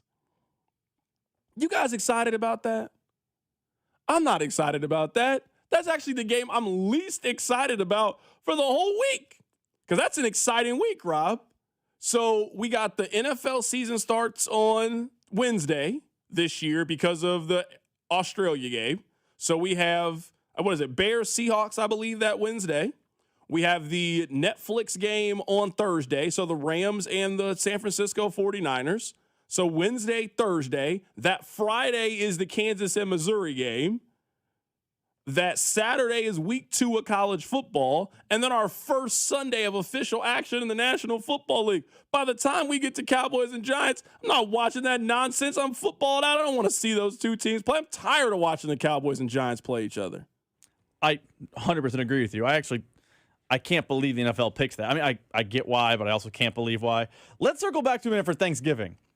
Isn't this a prison of their own making by the NFL? Like, the NFL has been so obsessed. I don't even think it's a prison. I think this is what they wanted to do. I don't think this was an accident. I think this is what they have been trying to do. I think they're trying so hard to steal other sports' days, which, Carrington, when we were younger, college football that weekend for Thanksgiving dominated from basically Black Friday, and there were a couple games on Thanksgiving night, the Egg Bowl. It was a college football palooza for 3 days. You know, the NFL said, no mas, no more of that. You don't get to watch Colorado and Nebraska on Black Friday. You're getting the Jets and the Dolphins. Oh, you want to watch more football? Here comes Wednesday. We now have a Thursday night game, so you can't even watch the Egg Bowl like that. And we don't care about our Sunday anymore because we're going to win there regardless. I think you're right. Maybe it's not a prison of their own making, but football's obsession with trying to steal other people's days have led them to this weird world around Thanksgiving. Now, I will admit this, and you know I like to get my jokes off about the streaming. I really do like the idea of the Wednesday before Thanksgiving having a football game. I really do like it. Either you can be watching the game out at the bar, you can have the game on in the background, whether you're spending time with your family, you're getting ready for the Thursday, you're just getting into town, you haven't seen your brother in a while, and you can sit down and watch an NFL game. And we know it's Netflix. We know they're aiming big. They're not putting Jags Panthers on Netflix on Wednesday. At least on paper, it should be a good matchup. Now, let's see if that ends up being the case. But I'm just going to guess they're going to have the Chiefs playing in one of these games. I don't know what game they're going to be, but we already know when the league tries something new, who do they usually go to for their experiments? They go to the Chiefs. I would not be surprised at all if the Chiefs are playing in that Wednesday game on Thanksgiving. How could you be surprised? Last year, especially when you saw the number. The Chiefs and the Cowboys came together for the most watched regular season game. Netflix, I'm imagining, is spending a boatload of money for a one-off NFL game to try something if it works. Why would you not try it with Patrick Mahomes at Arrowhead? Like, that sounds to me like Chiefs Broncos on Wednesday. I mean, your logic is very sound because they were the first Christmas game. They were the first YouTube game. Your logic is sound. I really don't want that for so many reasons, but it definitely feels like the Chiefs will be in one of those windows around Thanksgiving. Yeah, one of them. I don't know which one it is. We now know they're not going to be playing the Cowboys. I don't know if they got the Lions on their schedule. I don't have the schedule memorized. I don't believe they have the Lions this year. No. But just because they have the NFC West, because they have the Seahawks and the Rams. Whether it's that Wednesday game, that Black Friday game, or Sunday Night Football or something, they are not giving the Chiefs $3.25 on Sunday. No, they're telling you through their own admission, people do not watch football on the Sunday after Thanksgiving. They have ruined that day. They've ruined it. So no, you're not putting one of your marquee teams and marquee brands. Philadelphia, Dallas is playing. Kansas City will be a part of it. New England will be a part of it. Yes, they are throwing their marquee brands at you for Thanksgiving weekend in those nationally televised solo windows. All right, Rob, let's talk about this, because I feel, and I don't want to be a part of this, that our World Cup conversation for the last couple of weeks have been a little bit negative. Now, I don't want them to come off as negative. I really am excited about the World Cup. But we talked a lot about the hotels. We talked a lot about the airport. We talked a lot about the 23-hour bar rule. We are now a month away. You're a big soccer fan.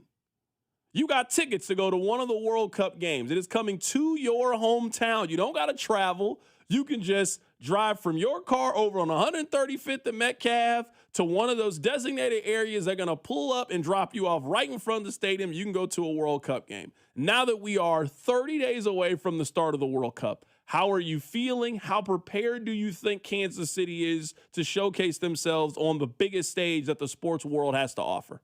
I was watching some social media videos earlier today because they were showing Arrowhead Stadium. And we were kind of talking about in the back office that it's looking a lot different because they took all those seats out for the games. I think the reality of this coming to town is starting to set in for me, and it has me getting excited. I still do not believe the average citizen is excited. I don't believe Joe Schmo in town has an excitement about the World Cup right now, and that makes me sad, even though I think Kansas City is going to handle this very well. Kansas City has handled big events. They have. The draft, as much as I make fun of Bink for thinking it's a top 5 sporting event, it's a big event. They handled it. Multiple parades, they've handled it. Like, I think we make fun of Big 12 tournament, but they make that an event in Kansas City. I think Kansas City is going to do a good job of hosting the matches, hosting the teams, and having things going on, and it's going to be a very fun summer. I just think that all the negative buzz recently has the average citizen down on what is going to happen with the World Cup. Yeah, I'm with you. It's really, really interesting. And this is me just looking at it as a pure casual fan. I don't really know a whole lot about the World Cup. I admit that. I have a basic idea. There's like a group play, and then it goes to a tournament, but I can't really tell you who's in what group. I don't know anything about it. I really don't. It's not really my thing. But I do feel, and maybe this is just how things work, I feel like it's been a story arc, for example. It was trying to get the World Cup. We then got the World Cup. There was this celebration of how cool of a thing this was that we were having. And then it was finding out what teams we could potentially get, being excited that Lionel Messi was going to be here, which is still really cool. The excitement about having knockout round games. If I'm not mistaken, I think there's only 2 cities that have more individual games than Kansas City. And I think it's either the teams that have the Final Four and the actual final. So there are not many cities that have more games than what Kansas City has. But I feel like the tone of the World Cup has really changed in the last 4 months. I don't know what it is. I honestly don't know what it is. Some of that I think is FIFA's doing.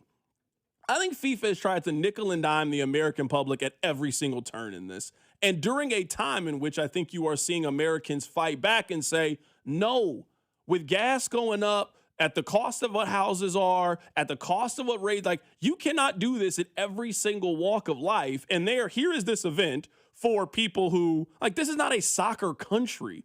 But you have seen it every single turn. It's been stories about how now it's $200 to park here, how it's $150 to ride the train here. I think you are seeing people really push back, and I think there's a lot of people who kind of see the World Cup for, this is a scam. This is a money grab that a large majority of us just don't feel a closeness to and don't have the passion for it that you have when it comes to soccer. That's what I think the tide has really turned over the last 4 months or so. I couldn't agree more. Now, I could do 4 hours on my hate for FIFA. FIFA's the worst. Like, just whatever organization you think is bad, I promise FIFA's worst. They are just the epitome of corrupt and bad.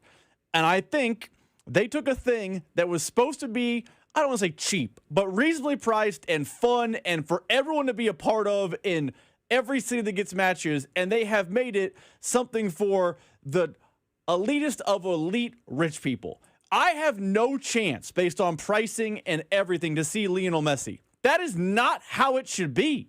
I have no chance to see the Netherlands. They have several world-class players. I ain't paying $500 to see them. No, thank you. You've heard stories about local hotels who are potentially price gouging because they got big teams. Hey, I was going to stay in town for the World Cup. It was $150 a night. Now it's $650. No. I think FIFA set the bar of let's gouge on prices, and it trickled down in the worst way.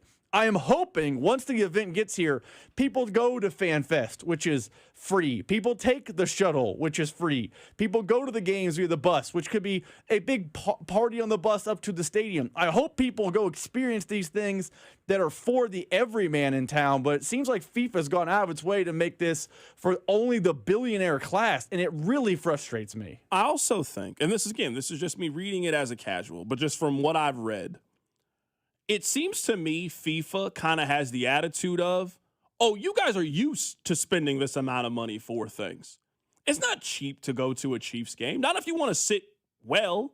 Sure, maybe you can get in at a decent price if you want to sit up in 342, and I'm not throwing shade on it, but you could probably get a decent price. But if you want to sit in 142, it's not cheap to do so. If you want to get a beer at the stadium, we know it's not cheap. If you want to park, if you want to do those things, it seems to me like FIFA has had the attitude of, oh, you guys are used to spending a lot of money for these things. Well, you guys should want to do this because it's the World Cup. And I think what you are seeing is Americans push back and say, I don't mind spending all that to go to a major football game. I don't mind spending all that to go to a basketball game. I'm not spending all that to go to a soccer game. I'm not spending all that to go to a soccer game. I was excited about Argentina coming as well. I then looked at the price of the tickets and I said, there's no world in which I would spend that to watch soccer. I don't care that much about it. I might spend that if you were telling me that the Super Bowl was here. I could get tickets for that, $600. Yeah, I'd be excited to go. I only know one person playing in the game. I can't tell you anybody else playing the game. It's just not that valuable to me to be able to go. I think that is what a lot of people are doing is Americans don't have a problem spending money for big-time sporting events. We see big-time sporting events all the time. It is not empty in these arenas. But when you bring something that I would say there is a group of Americans that just don't care about, they will never get into soccer. I would say there's a group of people that are casual soccer fans. Like I put myself in that category. I've been to a current game, been to a sporting game. I know a couple of the teams, couple of the countries. I don't mind soccer. I don't also mind paying to go to the World Cup. I bought tickets to the World Cup. But there is only so much money you're going to get out of my pocket for an event that I'm not emotionally invested in, especially if you're not asking me to see my country. It's not like the United States are coming here. You're asking me to see countries I can't even find on the map. It's just not that valuable for me to spend what they want me to spend to go watch it. I think you made this analogy last week, and I think it's perfect. It's becoming the Eras Tour. There is a niche group that will spend this money to watch these games the same way there are people that will spend $1,000 sitting $315 to watch Taylor Swift. But they price these tickets like everyone wants to go see this game, and not everyone does. If you had made these priced competitively, hey, yeah, the Argentina game would still be the most expensive. It's still Lionel Messi. I get it. But you should have an opportunity to go see Curacao versus Ecuador if you're a general fan. It shouldn't be you're relegated to Fan Fest only. That's the mistake they made. Yeah, someone said, see that, you're wrong. Top row at Arrowhead. Those are the best seats for the Chiefs games. Hey, you can have them. Those are never seats you got to worry about me competing with you to go get. I don't have any interest going up there anymore to watch a football game. Y'all can have it up there. I don't want those seats. I would just say supply and demand. I look at the ticket prices. Those are usually the ones going for the cheapest. I'd rather just sit and watch the game at home if I got to go all the way up there and watch the Chiefs game. But, hey, somebody has to go to the game, so I'm happy that person is you. Coming up in the 5 o'clock hour, Stephen A. Smith was on the show. We'll replay it if you missed it. Keep it right here. It's The Drive on 96.5 The Fan. Your off-season home for everything Chiefs football. Talking about the top story, the Chiefs, they have a new offensive coordinator. 96.5 The Fan. Well, it's Carrington Harrison from The Drive here. Let me ask you a couple of questions. Do you have poor sleep? What about low energy? How about brain fog, a reduced sex drive, weight gain, and workouts that just don't deliver like they used to? Well, the problem could be low testosterone, and the truth is, those testosterone levels can start declining as early as your 30s, 2 or 3% every single year. And before you know it, you just don't feel like the same man you did back in the day. Well, you don't have to accept this as just aging. Heartland Men's Health specializes in customized testosterone therapy and targeted body composition plans. You might think you have low T. Well, pick up the phone and call this number, 844-447-6600, or check out the website and take this simple 10-question quiz. Visit heartlandmenshealth.com. Your initial visit is just $100, includes a medical consultation, a PSA test, and lab results in about 30 minutes, and your treatment can start that day. 3 locations, Overland Park, Independence, North Kansas City. There's no need to wait. Go stop by and see my friends over at Heartland Men's Health. Featured therapies are compounded and have not been evaluated nor approved by the FDA. Provider prescription required. See website for details.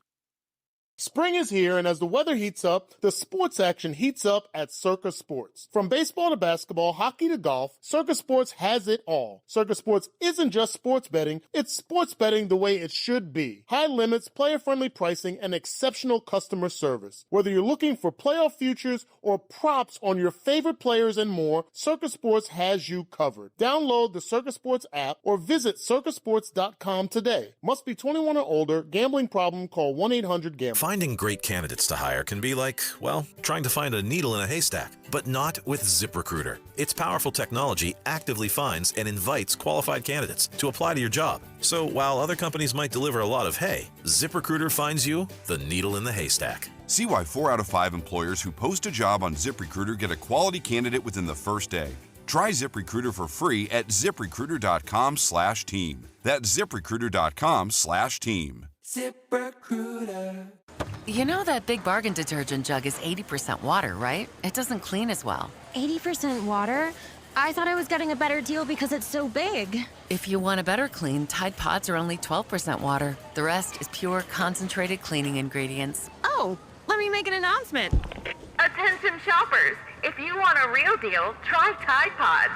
Stop paying for watered-down detergents. Pay for clean. If it's gotta be clean, it's gotta be Tide Pods. Water content based on the leading bargain liquid detergent. This report is brought to you by CM Mose & Son, HVAC, plumbing, and electrical services. CMMoseandSon.com. Dispatch, this is Mindy at CM Mose & Son. Putting off fixing electrical problems in your home can be a real hazard. Visit CMMoseandSon.com to take care of your electrical problems today. CM Mose & Son. License 202058. Hey, it's Dusty Likens, and you know baseball's back. BetMGM, the official partner of Major League Baseball, is bringing the high heat all season long. All season long, you can log into the BetMGM app and receive top-tier promos that put you in the batter's box and up the excitement for America's pastime. Step up to the plate all season with Swing for the Fences, the free-to-play game where every swing could score you rewards. We're talking parlay boost tokens, odds boost tokens, same-game parlay boosts, and even bonus spins all season long. And the action doesn't stop there. Get more out of every at-bat and every inning with MLB same-game parlay boost. Stack your picks and boost your potential payout. Plus, lock in bigger value with MLB odds boost tokens and MLB parlay boost tokens all season long. More boosts, more swings, more chances to win. Download the BetMGM app and step up to the plate today. Gambling problem? Call 1-800-GAMBLERS. See BetMGM.com for terms. 21 and older only. Missouri only. Existing customer offers subject to eligibility requirements. Please gamble responsibly. Did your HVAC struggle through this rough winter? When it comes to your home comfort, trust the local experts at Hamilton Plumbing, Heating, AC, and Rooter. Right now, you can save up to $2,000 on a new HVAC system with our trade-in allowance program. Over 40 years experience and more than 8,000 five-star reviews, plus our exceptional service guarantee, means you get safe, reliable service and peace of mind. Visit callhamilton.com/radio for details, terms, and conditions. This is the story of the one. As a procurement manager for a hospital system, she keeps every facility in her network stocked and ready. That's why she counts on Grainger to be her single source for thousands of products, from disinfectants to lighting, air filters, and more. And with fast, dependable delivery, Grainger helps her keep every facility stocked, safe, and running smoothly. Call 1-800-GRAINGER, click Grainger.com, or just stop by. Grainger, for the ones who get it done. There's a new kind of energy at Starbucks. When your day needs a reset, try the all-new energy refreshers. Strawberry acai, mango dragon fruit, or the all-new mango strawberry. The refreshers you love, now with extra caffeine. New energy refreshers only at Starbucks. Check engine or ABS light on? Take the guesswork out of your warning lights with O'Reilly Veriscan. It's free. Ask for O'Reilly Veriscan. O'Reilly Auto Parts. Here's your traffic report on 96.5 The Fan. Brought to you by SWL Injury Law, the Car Crash Kings. It's what they do. Visit SWLinjurylaw.com. Peak traffic is stacking it up across the KC Metro on the Kansas side, southbound I-35 from 9th down through Santa Fe. And on the Missouri side, delays continue through the downtown loop and westbound I-70 near 7th Street. I'm Bill Brooks, 96.5 The Fan Traffic. Follow the station on Instagram at TheFan965 for giveaways and behind-the-scenes content. All right, Rob, welcome back into the show. My name is Carrington Harrison. Happy to be here with you on this wonderful, wonderful Monday. If you missed it, we had Stephen A. Smith on the show. We will play that for you coming up in the 5 o'clock hour if you missed it. You can also check out the podcast page if you would like, 965thefan.com. Also, you can catch it on the Odyssey app. Rob, we got a little bit of time here before the top of the hour. We will reset things. Let's start with this. I think the market is starting to come together. I bring that up because there was a time, maybe it was last week, maybe it was 2 weeks ago. I remember I asked you and I said, this offseason, you wish the Chiefs did fill in the blank. You wish the Chiefs did what? And you said went out and got a wide receiver.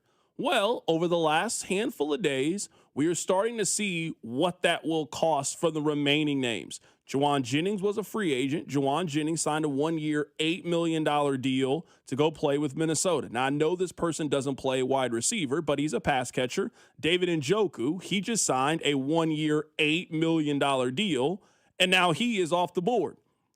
So I bring that up because if you want the Chiefs to go pick up a wide receiver, we are starting to know exactly how much it will cost. So a guy like Stephon Diggs, a guy like Deebo Samuel, a guy like Keenan Allen, Brandon Cooks, if you want to get somebody in this range, I think the NFL is telling you how much that person is worth. Now, if Tyreek thinks he's worth $15, $20 million, I mean, that's great. Go get what you think you're worth. I do not think that's what the going market is. If Stephon Diggs thinks he's getting much more than that, I would also argue that's not really what the market is paying right now. Same thing for Deebo Samuel. So if you want the Chiefs to be in on one of these kinds of players, the price is there. Where I will caution you in this conversation is I don't think they have two of these contracts. Like, I really want them to go get Cam Jordan and go get an edge rusher. I don't think you're getting Cam Jordan and spending $8 million on Keenan Allen. I don't think you're getting a pass rusher like Bosa and going to spend the $8 million to go get Deebo Samuel. So I think we are coming to the fork in the road, and we'll start to see more of these free agents fall off the board.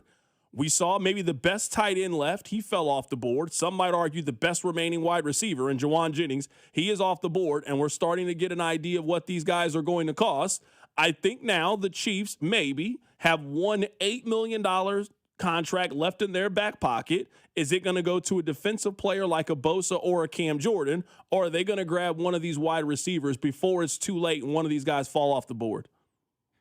I will be fascinated by which direction the Chiefs go, because they were in, according to Adam Schefter, on Jauan Jennings, but they have operated all offseason like they're fine on offense.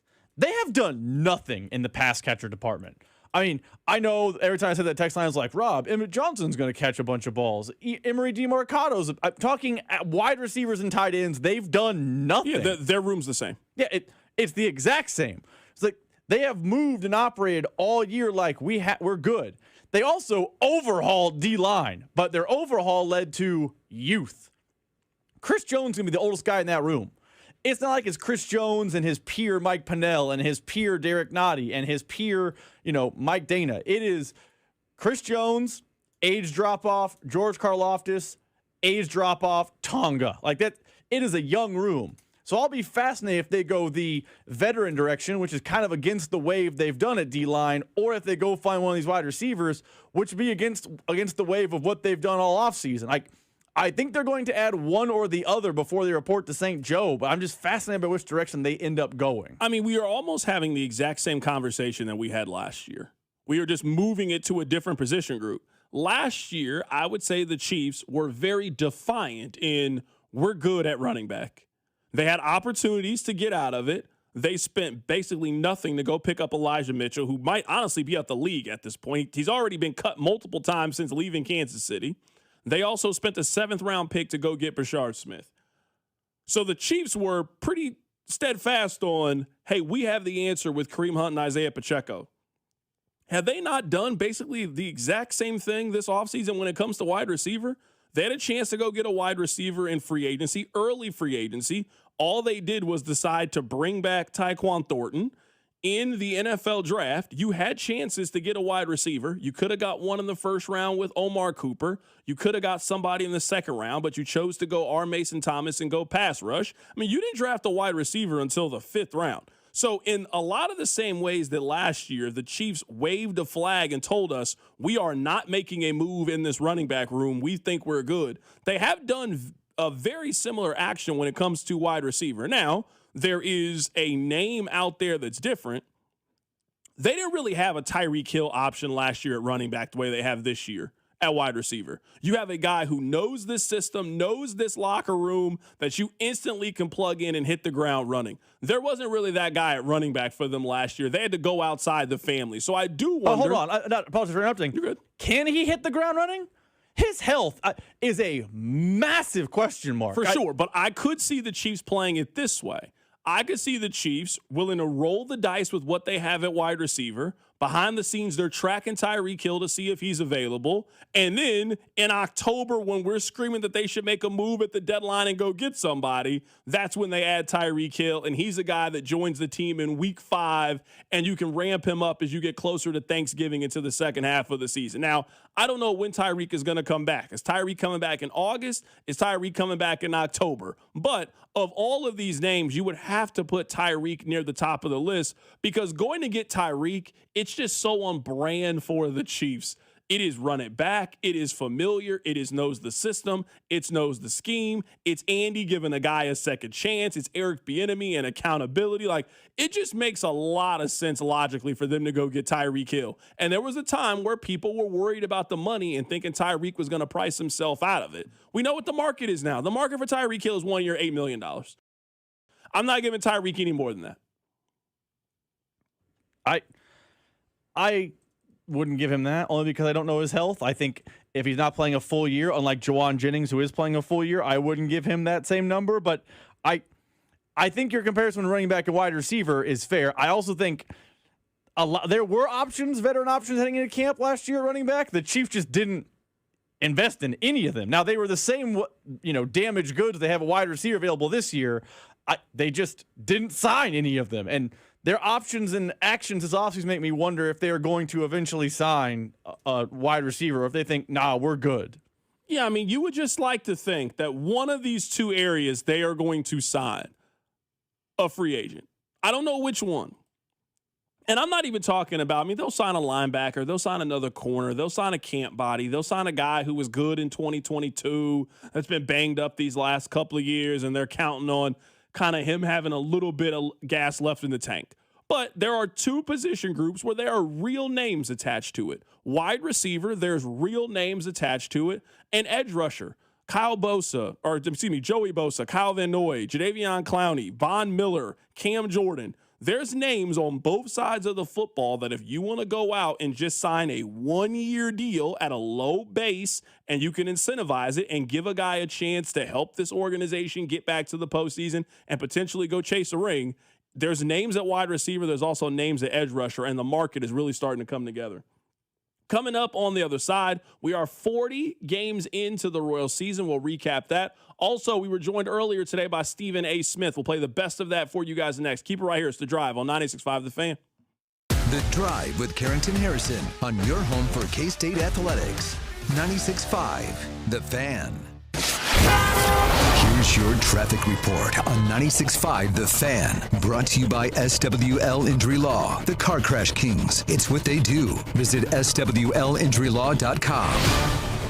Hotspots to watch for right now. Northbound 635 from Highway 5 up to the river. Both directions 139th north of the Speedway. Northbound I-29 through downtown. And Metcalf and 63rd Mission. I'm Bill Brooks, 96.5 The Fan Traffic. This summer, Casey's has 89-cent medium fountain and new Frostbite by Casey's drinks. But if you don't have 89 cents, you could check your center console, dig between your couch cushions, ask Grandma for $1, or just use your credit card. 89-cent medium Frostbite by Casey's or fountain drinks at Casey's all summer long. Restrictions may apply. See store for details. Mia from the Winnings Desk. Every Missouri lottery ticket helps support Missouri public education. Over $8 billion and counting. I was going to list every school, but yeah, there's over 2,400 of them. See the full list at molottery.com/education. Play it forward and play responsibly. Did you know about 1 in 3 people with plaque psoriasis may also develop psoriatic arthritis, which causes joint pain, stiffness, and swelling? Does this sound like you? Listen to what it sounds like to be a million miles away. Tremfya, guselkumab, taken by injection, is a prescription medicine for adults with moderate to severe plaque psoriasis who may benefit from taking injections or pills or phototherapy, and for adults with active psoriatic arthritis. Serious allergic reactions and increased risk of infections and liver problems may occur. Before treatment, your doctor should check you for infections and tuberculosis. Tell your doctor if you have an infection, flu-like symptoms, or if you need a vaccine. Imagine being a million miles away. Explore what's possible. Ask your doctor about Tremfya. Visit Tremfya.com or call 1-800-526-7736. Shawnee Mission Ford, on a mission to do more. Visit our inventory at ShawneeMissionFord.com. Hey, it's Cole, and I have exciting news. Ford has announced employee pricing for everyone. Over at Shawnee Mission Ford, you pay what they pay, and you still get the rebates and incentives offered by Ford, along with the top trade-in value from Shawnee Mission Ford, who's on a mission to do more in 26. Graduation season is the busiest time of the year, and you want it to be perfect, so you need to trust Hy-Vee with your important celebrations like we do. Choose from a wide range of budget-friendly catering options like the classic grill out for just $7 per person or the Hai Chai Asian buffet for just $14 per person. And don't forget the personalized baked goods, flowers, and more. Leave all the prep work and messy cleanup to Hy-Vee with full-service catering for any size celebration. So sit back and relax. Your perfect graduation party starts at Hy-Vee. If the high cost of filling up is weighing you down, lighten your load at Hy-Vee. This Saturday and Sunday, get a 30-cent per gallon fuel discount with every $60 purchase. Stock up on groceries and stack up the fuel savings. Earn 30 cents per gallon with your $60 purchase, 60 cents per gallon with a $120 purchase. The more you spend, the more you'll save. Your next fill-up could be free. Don't miss the 2-day Fuel Saver event this weekend only at Hy-Vee. When Bill Lambert started Midwest Heating, he realized something very quickly. The most important thing a customer can give you isn't their money, it's their trust. I'm Airman for Midwest Heating, Cooling, and Plumbing. Midwest and Lennox are now offering up to $1,400 rebates on high-efficiency home comfort systems and 0% 60-month financing with approved credit on these qualifying Lennox systems. Every day, we strive to meet the highest standards in the industry, yours. But we are human. If we make a rare mistake, we make it right, and right away. That's what Bill instilled in all of us. Now the third generation stands on the shoulders of the past, improves on it, and passes it on to the next. Give us the chance to earn your business. Just dial 943-8787 or go to MidwestHeating.com. Trust your air to the best. Midwest Heating, Cooling, and Plumbing. It's the first day of the first grade, and she found a new best friend. It's a laid-back Sunday afternoon you wish would never end. The homemade taste of Bluebell and good friends gathered round. The good old days are being made right now. Like our original gold-rimmed Bluebell homemade vanilla, the country's gold standard of ice cream flavors since 1969. Its hand-cranked taste takes you back to simpler times. That's why we put the word home right on the carton. The good old days are being made right now. The good old days are being made right now. Look for Bluebell ice cream at all Kansas City metro area Hy-Vee locations and all Walgreens. Royals coverage sponsored by Park & Go, the best deal on airport parking. Trading the jacket for flip-flops? Start your sun-soaked getaway stress-free with Park & Go. All covered parking keeps your car cool and protected while you're catching rays. Quick shuttle straight to the terminal. Reserve now at bookparkandgo.com. Park & Go, family-owned, customer-approved.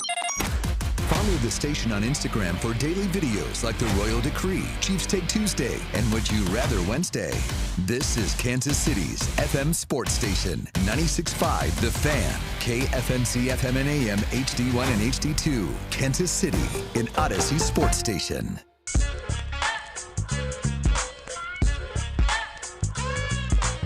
Congratulations on getting through your 9 to 5. Thank you so much for listening. It is The Drive. So let's break up the 5 o'clock hour into two parts. If you missed Stephen A. Smith, we'll play the best of it here coming up in just a bit. But I do want to talk some Royals baseball for those of you on the 5 o'clock ride home. So let's talk about it. Rob, we are 40 games into the season for the Kansas City Royals. And for me, I think there are 4 storylines that have really started to emerge. Before we get to those, can we at least just sit back and admire the inside the park home run this weekend from Bobby Witt Jr.? It is one of the greatest plays in the history of Kauffman Stadium. Ball 1 strike to Witt. Next pitch. Ground ball past first and up the right field line. Garcia scores. Now the ball gets away from Carpenter in the right field corner. And Witt may not stop at third. Here he comes. Here comes the relay. Safe!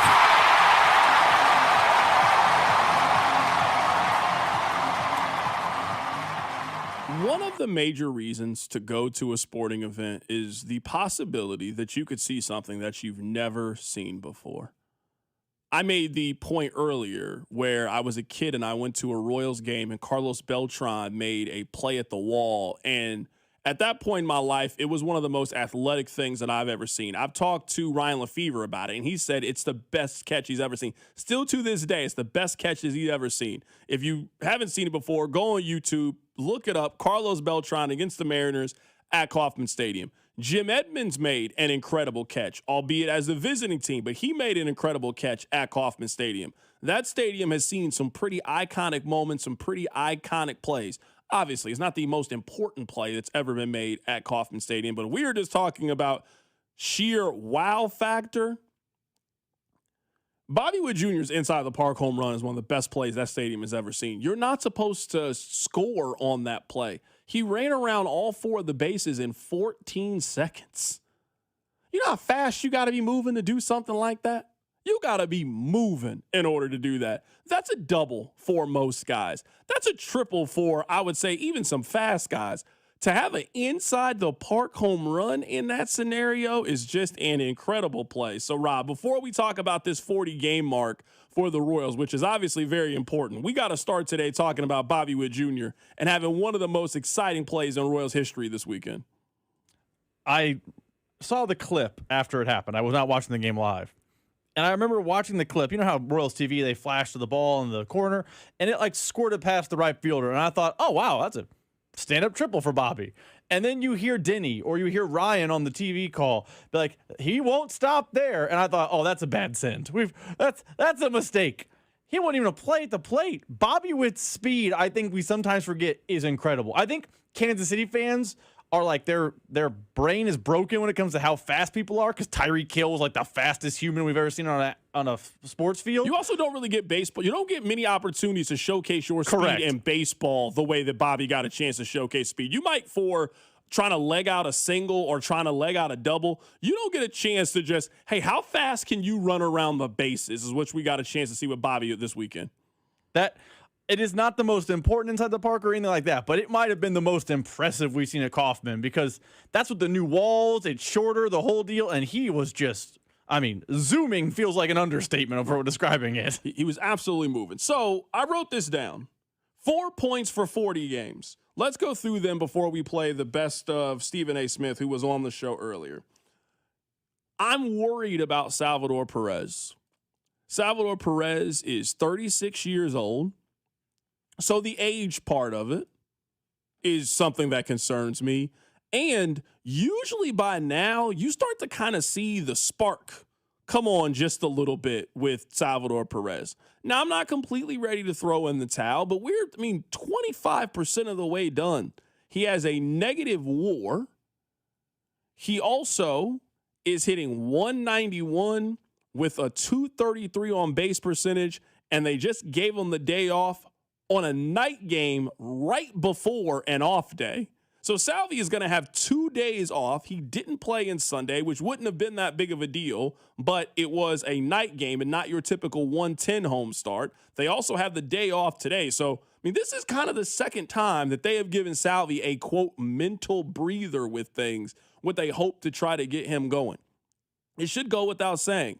The Royals are not getting over 500. The Royals are not winning this division and holding everybody off in this division if they don't have a much better version of Salvador Perez than they've had so far through the early portion of the season. Another player that I'm a little bit concerned about is Cole Ragans. I'm a little bit concerned about Cole Ragans. Now, some of it is just injury related and can he stay healthy, but we also have to acknowledge he hasn't really been that good when he's been healthy either. If you were looking at the last year and a half, he has made 21 starts. He has a 4.7 ERA.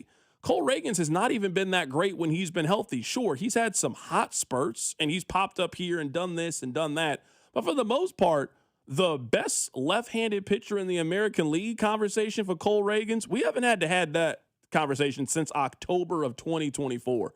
We are going on a year and a half since we have seen all-star, Cy Young candidate, Cy Young potential. It's been a while since we've seen that version of Cole Ragans. And well, what do you know? He's hurt again. Now, I don't want you to think that it's all been negative for the Royals in the first 40 games. They're under 500, sure. We'll talk about the division here in a little bit. But by far and away, the most positive thing about the Royals over the last couple of months has been the fact that Jack Kagleon appears to be figuring things out. He was drowning last year in a lot of ways. He was not very good for the Royals last season. He's been pretty good so far this year. You can live with this version of Jack Kagleon at 22 years old. He's hitting for extra bases. He's hitting for a little bit of power. He's driving in runs. He's getting on base. I can live with this. And I think he's growing as a defensive player. I think it was important for Jack to show that he belongs here.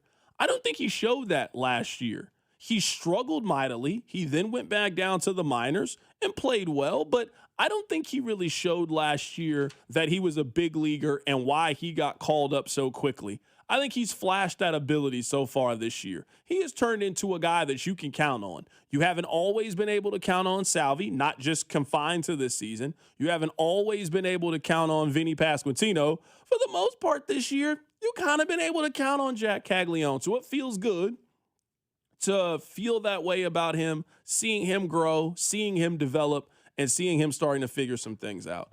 Last thing here before we play the best of Stephen A. Smith from earlier on the show today. The Royals are going to be in it because their division leads to you being in it. There are only 3 teams in the American League that are above 500 at the 40-game mark. 2 of them are in the same division, in the Yankees and the Tampa Bay Rays. The A's are 21-19. Everybody else in their division is under 500. In the American League Central, the Guardians are at 500, 21 wins, 21 losses. Everybody else right now is under 500 in the division. 4 out of the 5 teams have a negative run differential.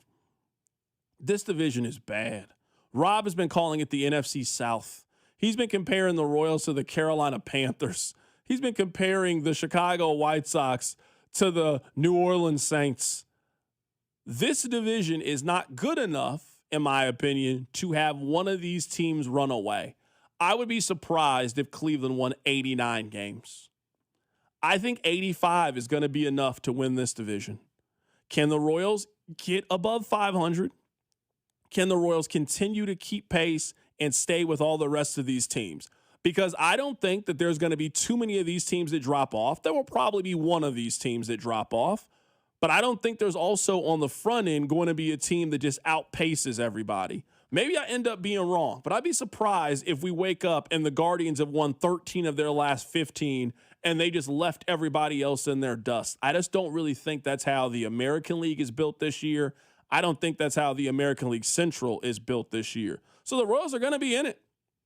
The White Sox are going to be in it. The Tigers are going to be in it. The Guardians are going to be in it. All of these teams are going to be jockeying for position, which makes series like the one they have this week against the White Sox super important. You got to win these series. You got to win these series. Right now, you have as many wins as the Chicago White Sox, and they beat you earlier this year in a series. Beat them. Take care of this series and continue to work towards getting back to 500 and continue to press onward and upward. That needs to be the goal for the Kansas City Royals. So those are my 4 thoughts as we are at the 40-game mark.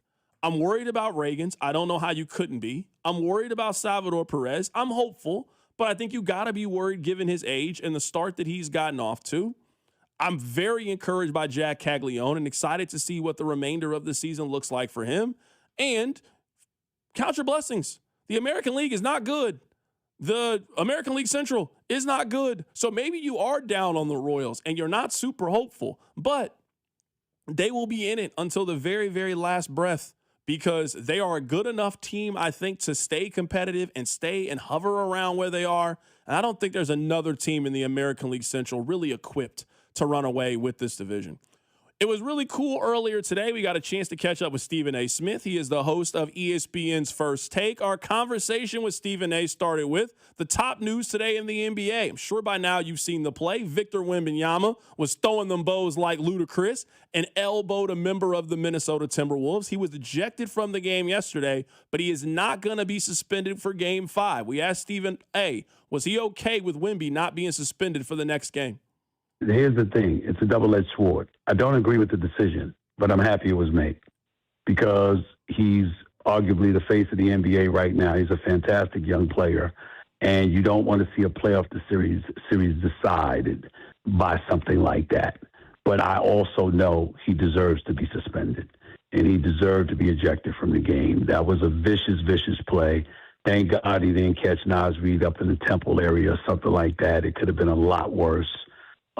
And, you know, he paused, looked at him in the hope, and just swung the elbow violently. He had no business doing that. That was a very, very bad play on his part that absolutely positively warranted a suspension for Game 5.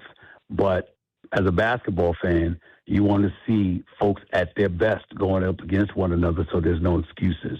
You don't want to see a situation where they lose Game 4 and they lose Game 5, and then ultimately you lose the series because Wembanyama was out essentially for 2 games.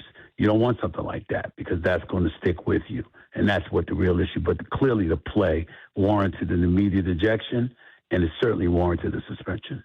Stephen A., a big reason why I wanted to have you on the show was after the draft lottery, now that all the ping pong balls have been settled. Let's start with this. If you were an NBA general manager, if you were the general manager of the Washington Wizards, who would you take with the number 1 overall pick? Me personally, it's either A.J. DeBonza, okay, because I think he's special, and I think he's a total package, and I don't think you can miss with him. But the way that everybody raves about Darius Acuff or Darren Peterson, it would be one of those two of electrifying guard because it is a guard-oriented game. And if you're the one with the ball in your hands, you got to, you have an opportunity to put on a show. I am not high on Peterson from the standpoint of his durability and his availability. I'm not going to say his character. I don't know him, and I don't want to speak negatively of him. But I'm telling you, in all my years of covering basketball, I haven't heard of guys, a college athlete missing games because of the flu, and you're finding out at the last minute it's the flu, it's cramps, and you're missing like 12 or 13 games in your collegiate career. I haven't heard of that. I really haven't. And so I've got questions about how committed he was and why he may not have appeared more committed than we might have deemed he should have been. But my attitude is if you can miss damn near half of the college basketball season, how can I depend on you to be available for a full NBA season of 18 games, especially in the age where we're talking about load management and tanking every chance we get? When you have that kind of stuff going on, I don't know how I can lean on that kind of athlete in terms of his lack of availability and have that much faith in him. That's why I would be down on Peterson. But A.J. DeBonza is the real deal. He's a grown-up.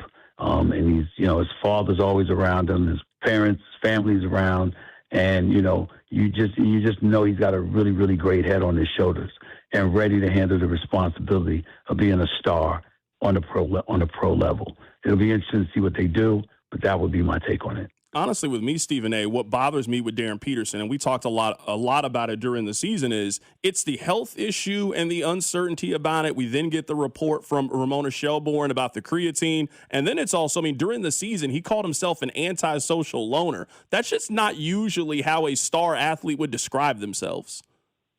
Yeah, and then not only that, I hate to bring it up, but that sounds like a Kawhi Leonard written all over it. You know, you're injury prone, even though he had a great season this year and stuff like that, but you're usually injury prone. You're usually not available for, 20 some odd games of a season and sometimes during the playoffs. But more importantly, he's somebody I've called the worst superstar we've seen, because he does absolutely nothing to promote the game of basketball. I mean, it's back page news when Kawhi Leonard does an interview. It really is. When you saw him up there on the podium literally talking after they lost, in the playing tournament and stuff like that. That's not something you're accustomed to seeing. So, you have somebody that's just basically averse to being a promotional tool for the franchise you represent and for the community that you represent. To me, that should all play a role in you deciding whether or not you want somebody in your staple or not. And that's how I view it. Right now, we're talking to Stephen A. Smith. He is the host of First Take, joining us on the show today. Stephen, you spent a lot of time in Philadelphia. You were a longtime columnist for the Philadelphia Inquirer. I got to ask you an Andy Reid question. I imagine back then you wrote some columns about Andy's inability to get over the hump. What is it like to now see him in Kansas City and all they do is win Super Bowls? Well, listen, I mean, I've always thought that Andy Reid was one of the great coaches in the game. He was always very, very nice to me. Got a lot of respect and admiration for him and what have you.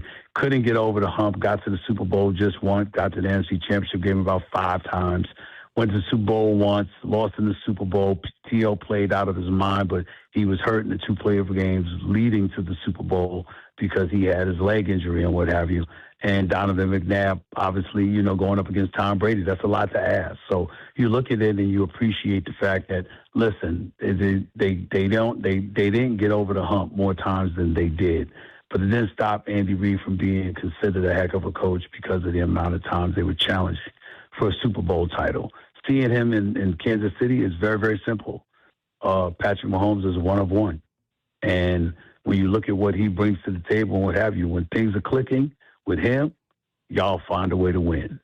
When things are not clicking with him and he's struggling to be what we're accustomed to seeing him be, then you know what? You don't win. And that's just the way that it goes. That's the challenge. I'm curious to talk a little football with you here. We are all waiting for the schedule to come out later in the week. Who do you see as the favorite in the AFC? Because Buffalo has a new coach. Baltimore has a new coach. Kansas City took a step back. Pittsburgh is still trying to figure out who its quarterback is going to be. New England has been in the news basically for the last month for off-the-field things. Who do you see as the favorite in the AFC heading into the season? I'm going to look at the Denver Broncos. I'm going to look at a team that was 4 sacks shy of the all-time single-season sack record by the Chicago Bears in 1984, I believe, when they had about 72. And the Chiefs had, the Broncos had 68. I mean, I look at the Broncos right now, and if Bo Nix doesn't get hurt at the end of the divisional playoff game, an overtime win over Buffalo, it's a very, very good chance Denver's in the Super Bowl instead of New England, because you got to believe that Bo Nix would have found a way to get Denver more than 7 points, even though the snow came down in the second half. I just look at Sean Payton and the way he's played that team. I look at the way he's coached that team. Rather, I look at the defense and the way they get after the quarterback. I look at an offense led by Bo Nix, which is not shabby at all. And I just say to myself, they had home field advantage. They should have been to the Super Bowl last year. So why rule them out this year? They can run, they can throw, they can defend, they can get to the quarterback. Right now, we're talking to Stephen A. Smith. I'm curious to get your thoughts on Vrabel. I thought this situation was going to die down once we got past the draft. I mean, every day I feel like there's a new plot, there's a new twist, there's something else that's happening. I'm fully expecting one day on your show there's going to be some breaking news that Mike Vrabel has stepped down as the head coach of the New England Patriots. I'm curious, just you looking at it from your perspective, from the national perspective, how do you see all of this ending? I'm starting to feel that way myself. I didn't bring that up today, but I'm starting to think that way myself. Listen, I worked with Diana Rossini for 10 years at ESPN. I think it was about 10 years. Always nice to me, always very respectful. We all viewed her as a damn good journalist, put in that hard work, the whole bit. Obviously, these are some very unfortunate times for her, and so it is what it is. What can you say? With Vrabel, he didn't have the onus, the responsibility on his shoulders to make sure There was no quote-unquote conflict of interest. He wasn't a reporter covering his team. I got that part. But the more you hear about first him talking to his family, taking time away, going to therapy and stuff like that, and I think Jim Rome pointed it out on his radio show, the story's not going to go away. And I think the comment that Vrabel initially said, where this was laughable and this didn't deserve to be addressed, that was his initial immediate response. It's really, really coming back to haunt him because clearly he was lying. And so now that we know that, people are not letting up, and this story is not really going anywhere. It's not going away. And because it's not going away, I think it's entirely possible that the Crafts may say, we need to step away.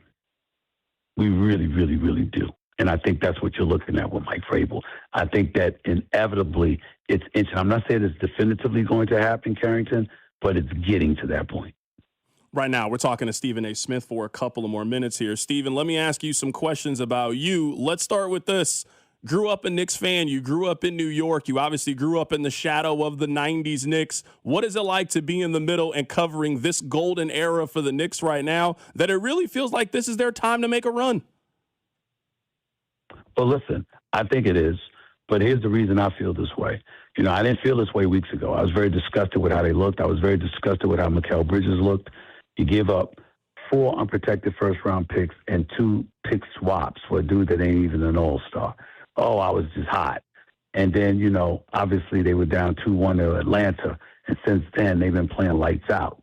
They're shooting like 55% from the field. They're averaging about 126 points. They've beaten opponents, by 25. It's like 22 rather a game and stuff like that. It's like, wow, they are really, really clicking. But what you have to pay attention with the New York Knicks is they took Karl Anthony Towns and put him at point center and letting him run the offense from outside during, it's like you're just looking at these guys and they're shooting the basketball so well is what I'm trying to say. The way they were 28th last year in threes. This year they're 12th. And if that Knicks team shows up and they're able to hit perimeter shots with that degree of efficiency, Carrington, they could beat anybody. They can beat anybody. But they have to do that because I think that Minnesota, San Antonio, OKC in the West, and Detroit in the East, they're too big for you to be but so effective inside. You're going to have success from the perimeter in order to beat them. I'm sure you've heard this, Stephen A., that you can't coach chemistry. You either have it or you don't. There's just something that it works with you and Skip. It's just magical when you guys are on TV going back and forth. You guys had your reunion last Friday. It's been some time since you guys have done a show together. How was that experience? How was it having Skip back for a day? It was good. It was good, man. It meant a lot to him, because it's something that he's wanted to happen for years. And, I went to the bosses and I told him I want to do it. Let's bring him back. We just want to have our day. And the bosses, Jimmy Pitaro and Burke Magnus, gave the okay, because they know how tight Skip and I are, and they go, we go way back. And that was the first time that we were on the air together in 10 years. So it was a really, really good feeling. And it was just good. His wife was in attendance, who I know very well and stuff like that. And it was just good to see how good they felt about him being back on. It really meant a lot to him, and I appreciate that. I got 2 final questions for you, Stephen A. We appreciate your time. The first one is, I was at WrestleMania. I took one of my close cousins, and we went, and they showed you on the screen, and you were not super popular. What is it like to be a hero to so many people, where you are obviously very beloved, but you were also a villain to so many people as well? What is it like to cause that kind of polarization, those kind of feelings among sports fans? Man, I love it. Doesn't bother me one bit. People were telling me they heard cheers for me as well. I didn't. All I heard was boos, and I loved it. Didn't bother me at all. It's being at the WWE, stuff like that. I'd want to be a heel. There's other places where you want to be the good guy or you want to be the villain. The key is that no one's indifferent when it comes to you. No one's apathetic when it comes to you. They either love you or hate you, and I'm good with that. That's what comes along with the profession, and I have no problem with it whatsoever. I actually loved it. That was Stephen A. Smith, who was on the show earlier today. If you missed some of the conversation, be sure to check out the podcast page, 96.5 The Fan, and also the Odyssey app. Coming up on the other side, you know what? Let's talk about the Ahmad Hardy situation. Missouri's very talented running back finds himself in the news. He was shot at a concert this weekend. Let's also talk about the NBA draft lottery. We might have some clarity on who will land Darren Peterson. That's coming up. Keep it right here. So drive. You're listening to The Drive with Carrington Harrison. I mean, come on, guys. What are we doing here? On your home for Chiefs football, 96.5 The Fan. Oh, the weather outside is beautiful. We are at a great point of the sports calendar. We just concluded with the draft. We got baseball going on. We got the playoffs going on right now in basketball and hockey. And you know what? Golf season is in full swing. And let me tell you that right now, all FanDuel customers can get two, not one, but two 30% profit boosts to use before the golf tournament begins this week. Use them on top finishes, top 5, top 10, top 20, and more. And back the golfers you think will be in the mix come Sunday, because in a tournament like this, it's not just about who wins, it's about who stays near the top. Visit FanDuel.com/local to get started today and get two 30% boosts to use during the golf tournament this week. It's FanDuel.com/local. FanDuel, the official sportsbook of 96.5 The Fan. 21 and present in Missouri. Opt-in required. Bonus issued is with non-withdrawable profit boost token. Restrictions apply, including any token expiration and max wager amount. Gambling problem? Call 1-800-GAMBLER. You know that Big Bargain detergent jug is 80% water, right? It doesn't clean as well. 80% water? I thought I was getting a better deal because it's so big. If you want a better clean, Tide Pods are only 12% water. The rest is pure, concentrated cleaning ingredients. Oh, let me make an announcement. Attention shoppers, if you want a real deal, try Tide Pods. Stop paying for watered-down detergents. Pay for clean. If it's got to be clean, it's got to be Tide Pods. Water content based on the leading bargain liquid detergent. Pump up the volume. Business moves fast. Orders roll in, deadlines close in. When you ship with USPS Ground Advantage, you can keep up with confidence. Every package stays in our secure network from dock to door. And with nationwide reach, dependable tracking, and upfront affordable pricing, you get built-in peace of mind. You run the business. We run the routes. Visit USPS.com/Ground Advantage to learn more.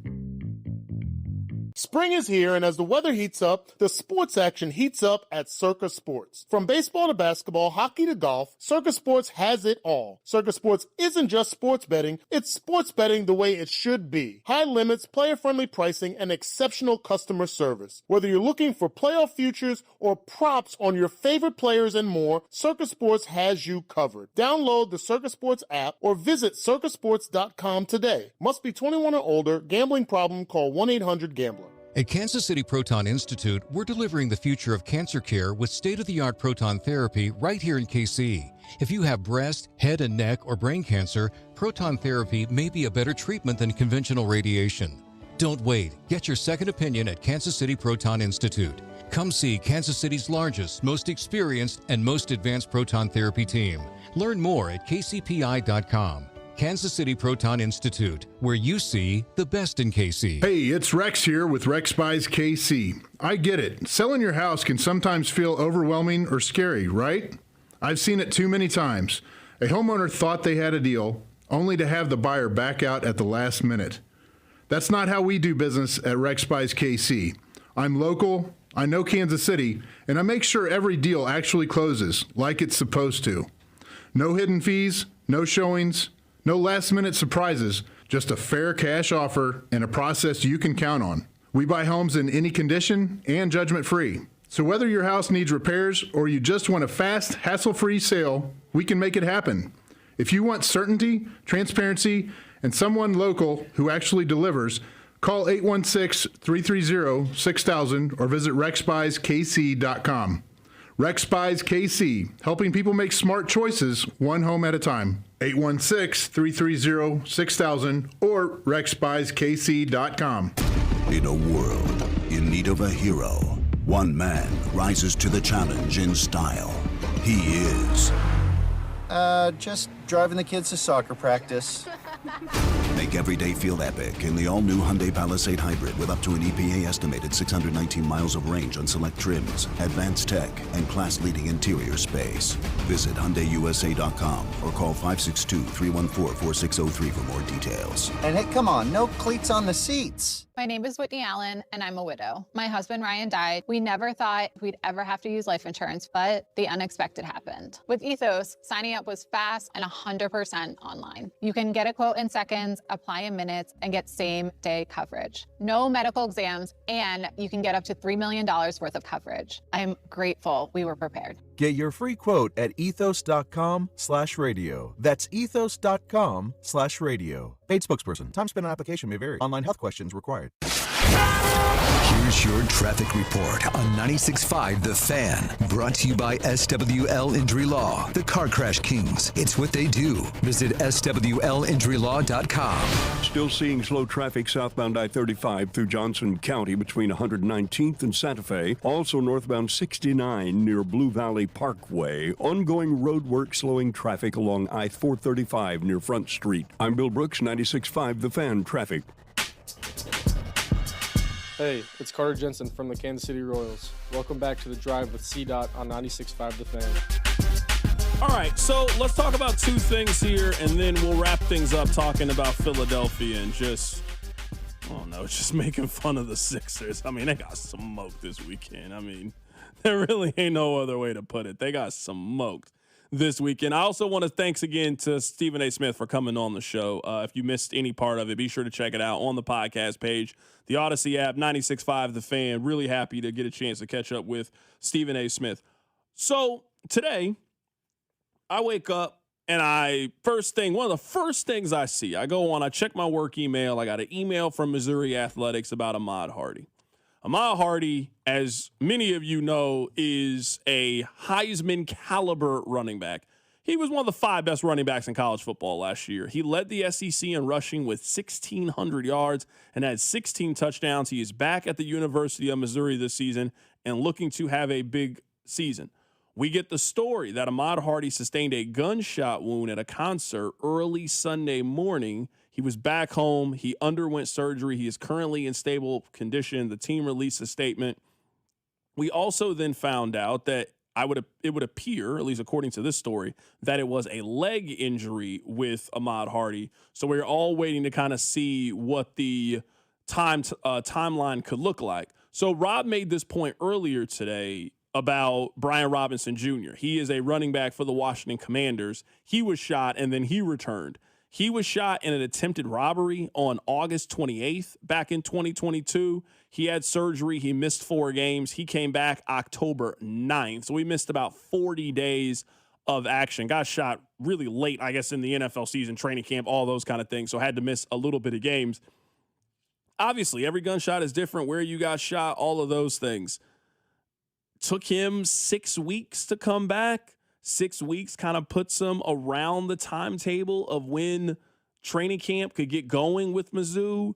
They play a non-con game early in the season that I'm sure they believe they're going to win pretty handily. They should win pretty handily. I mean, they play the game against Kansas coming up in exactly 4 months. The game against Kansas is on September 11th. It's May 11th. So they got a lot of time between now and then to get Ahmad Hardy back. So thoughts and prayers, speedy recovery for him. He's one of the best players in college football. He's going to be a preseason All-American, All-SEC candidate.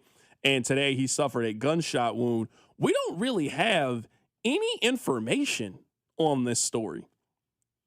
Was he the target of the shooting? Was he an innocent bystander in the shooting? What concert is he at? Where was he at? Was he protecting somebody? Like, this is a story, at least in the first 12 hours, 24 hours of us knowing about it. There's just not really any details about this story. I imagine those details will continue to trickle out as the week continues to progress. But right now, I told you guys literally everything that we know about Ahmad Hardy. He was at a concert in Mississippi. He sustained a gunshot wound. He's undergone surgery, and we are all waiting to see when he can get back onto the football field as one of the best players in college football. Rob, let's talk a little bit about Darren Peterson, because yesterday we had the NBA draft lottery. It's a big reason why I reached out to try to get Stephen A. Smith on the show with the NBA draft lottery happening. I think this is actually potentially a really good thing for Darren Peterson. So the number 1 overall pick is the Washington Wizards. Now, let's dive a little deep into the NBA pool. I think Washington has 2 choices of what they could do. You could take who I think is the best prospect in this year's NBA draft class. I would be really surprised if AJ DeBansta doesn't work as an NBA player. Now, maybe he won't hit the heights that they think he can, but just if you watch the NBA and you see his skill set and how you dominated college basketball last year, that guy translates to the next level and will be a very, very good player. So you could just take the sure thing. I think he is the surest thing in this year's draft class. So if you're Washington and you've been trying to get the number 1 overall pick and you got a chance to take the best player in a very talented draft class, you go take him and you don't apologize. Or why wouldn't you dangle him out to Utah? Washington has a chance to get free agents. Utah doesn't really have chances to get free agents, and they've been stockpiling a lot of assets, and they got a chance to get a kid who you know their fan base would love. He went to BYU. He was phenomenal at BYU. He now graduates and goes to the Utah Jazz. Danny Ainge and that ownership group were very instrumental in helping secure the commitment of him and getting him to BYU. If I'm the Utah Jazz, how much are you willing to sell and are you willing to bet the farm to go get AJ DeBansta, who's going to be a phenomenal player and also excite your fan base? So there's a couple different scenarios. Let's say that Washington just takes DeBansta. We don't want to trade him. We don't care what you have to offer. We're taking the best player in the draft class. Would be mad at him. If that's the case with the number 2 overall pick, the Jazz should run to go take Darren Peterson. It's the perfect place to go. Now, I ain't never been to Salt Lake City before. Don't really have that much of a desire to go there. But with the personality that we know that Darren Peterson has, give me a better NBA city than that. I mean, the 3rd overall pick is Memphis. Where do you think is better for Darren Peterson? Do you think it's Memphis, Tennessee, or Salt Lake City, Utah? You'd much rather go to Utah if you're Darren Peterson. Now, you might not ever see Darren Peterson play basketball again if he goes to Utah, but I kind of think that's how he likes it. I think he kind of wants it that way. I'm really intrigued to see how this NBA draft could play itself out because I could see DeBansta going number 1 overall to the Wizards. I could see the Wizards trading the number 2 or the number 1 overall pick and going back 1 spot. If that's the case, do they really want Darren Peterson? Because I don't know if that's the best landing spot for Darren Peterson. Maybe you go try to get a little bit more of a sure thing. Maybe you take a little bit more of a chance because you got a couple of assets that you could potentially play with. So I don't think this draft thing is completely figured out. But I think the best possible spot for him, if you were looking at lottery teams, is Darren Peterson going to play for the Utah Jazz. In a city that is out of sight and out of mind for everybody. And you can develop with as little stress and as little pressure as possible of any of the teams that were selected high in the lottery. I think if you're the Wizards, and again, we don't have to get too in the weeds here with the NBA. If you're the Wizards, you have to take the trade to move back a spot and then take Darren at 2. I agree. Because you can get a king's ransom because Utah adores AJ DeBansta. Like, they have done the state has done everything in their power to make him be at home from the word go. BYU, the whole deal. So if you mentioned you will never see him play basketball again if he's in Salt Lake City, most people will never see him play basketball again if he's a Wizard because the Wizards aren't exactly known for their winning. But Darren Peterson will go top 3, and I'm thinking he'll go 2 either to the Wizards or the Jazz is my guess. Yeah, I'm just looking at it right now. The top 5, you have Washington, Utah, Memphis, Chicago. The Pacers were supposed to have the 5th overall pick, but they have to trade the 5th overall pick to the LA Clippers. So the Clippers, I mean, you could end up with like Darius Acuff with the 5th overall pick, and you just got to feel excited if you're the Clippers, and you could have a potential franchise player with there. Obviously, this draft class is completely loaded. I don't think that Peterson's going to drop too far.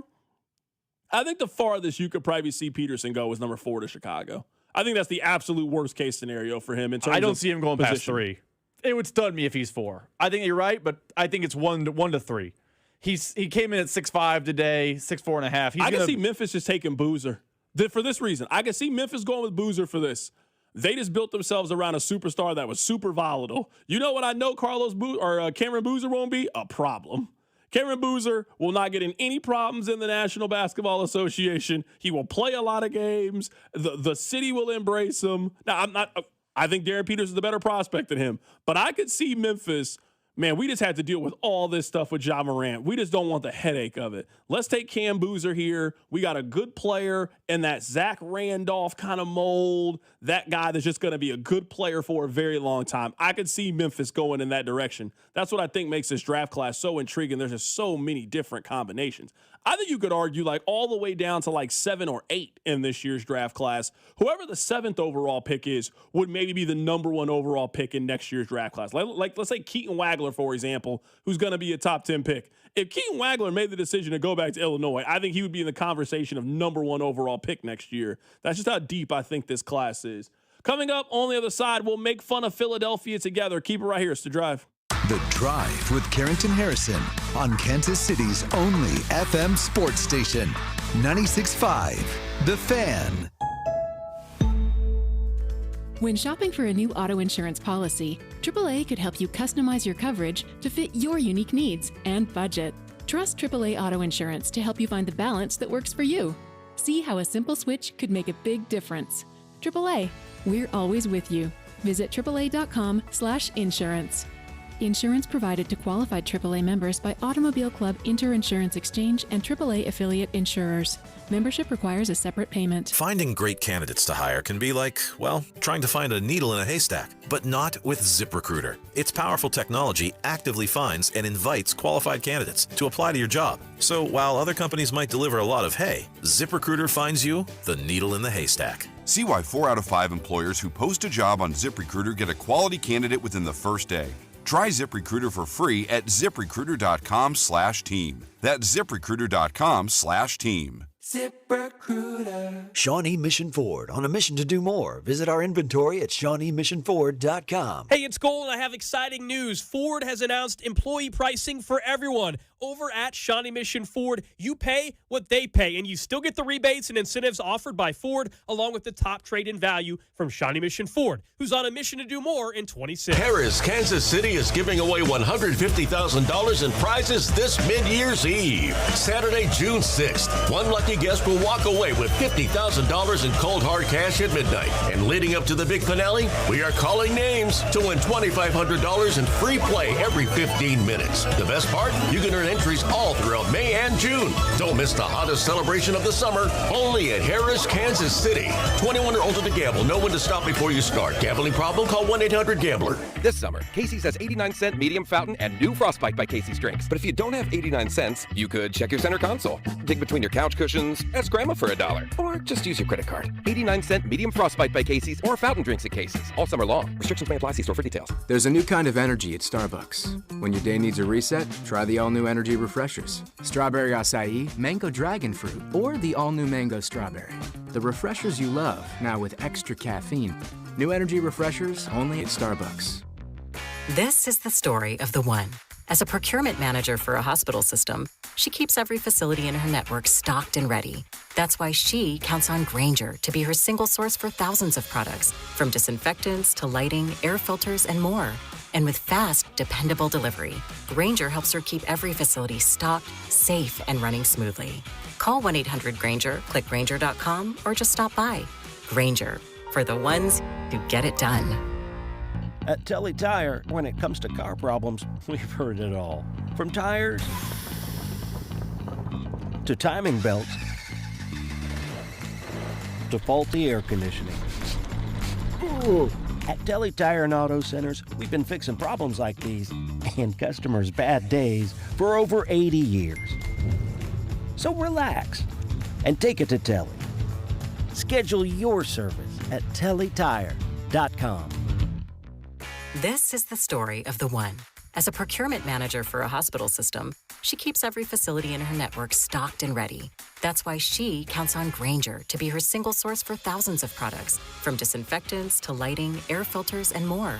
And with fast, dependable delivery, Grainger helps her keep every facility stocked, safe, and running smoothly. Call 1-800-GRAINGER, click Grainger.com, or just stop by. Grainger, for the ones who get it done.